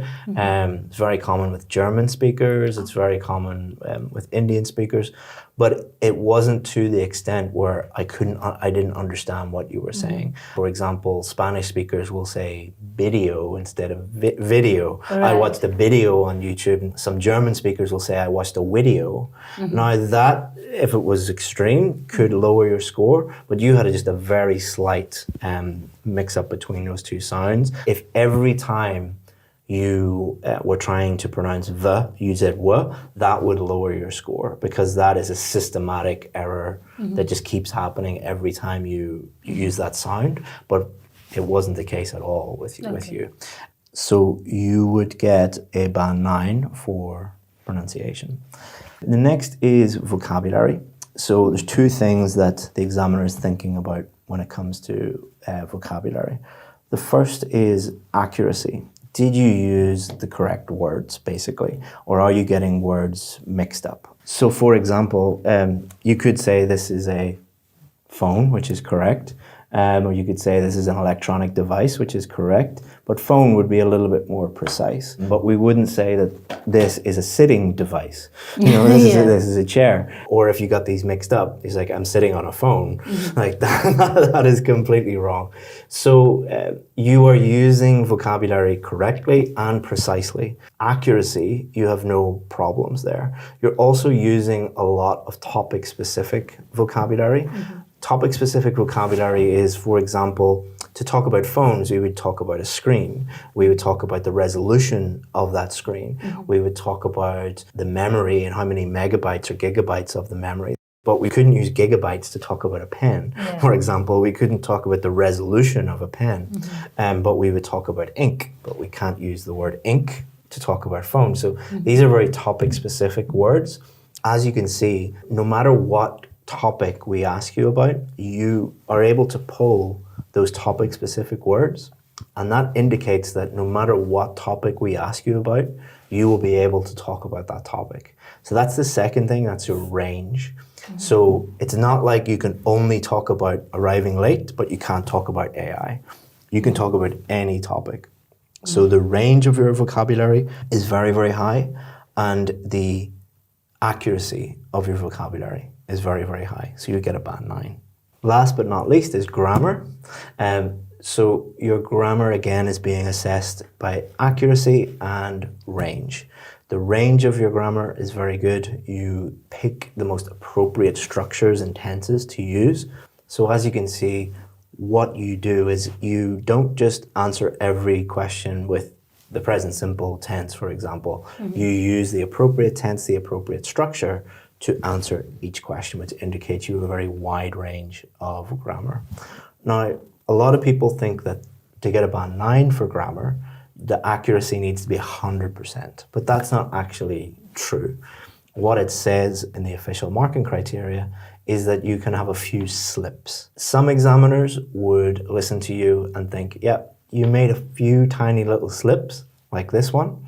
However, under exam conditions, if you're stressed, you can often make little mistakes that you wouldn't normally make. And some examiners might think that you're making a few too many of these small grammatical errors. If that was the case, where they thought that you were making a few too many small grammatical errors, you would get a band 8, not a band 9 for grammar. But I think that you would be on the side of it just being a few slips where you would get a band 9. So I think overall, you probably would get a band 9. I think the lowest you would get would be an 8.5 overall, but I would be quite confident that you would get a band 9 if you had that performance. Thank you. Any questions? No. Well done. Thank you so much. So I hope you enjoyed this video. It was very, very long, but I hope that you will agree that it is going to really, really improve your speaking score. If you need more help with not just your speaking preparation, but your writing, your listening, your reading, this is my email address. We answer 100% of the emails that we receive. So if you just need a little bit of help, or you have a question, or you want to work with us, let us know via email and we will be back in touch with you. Or if you just want to continue on your journey with us here on YouTube, this video should help you out.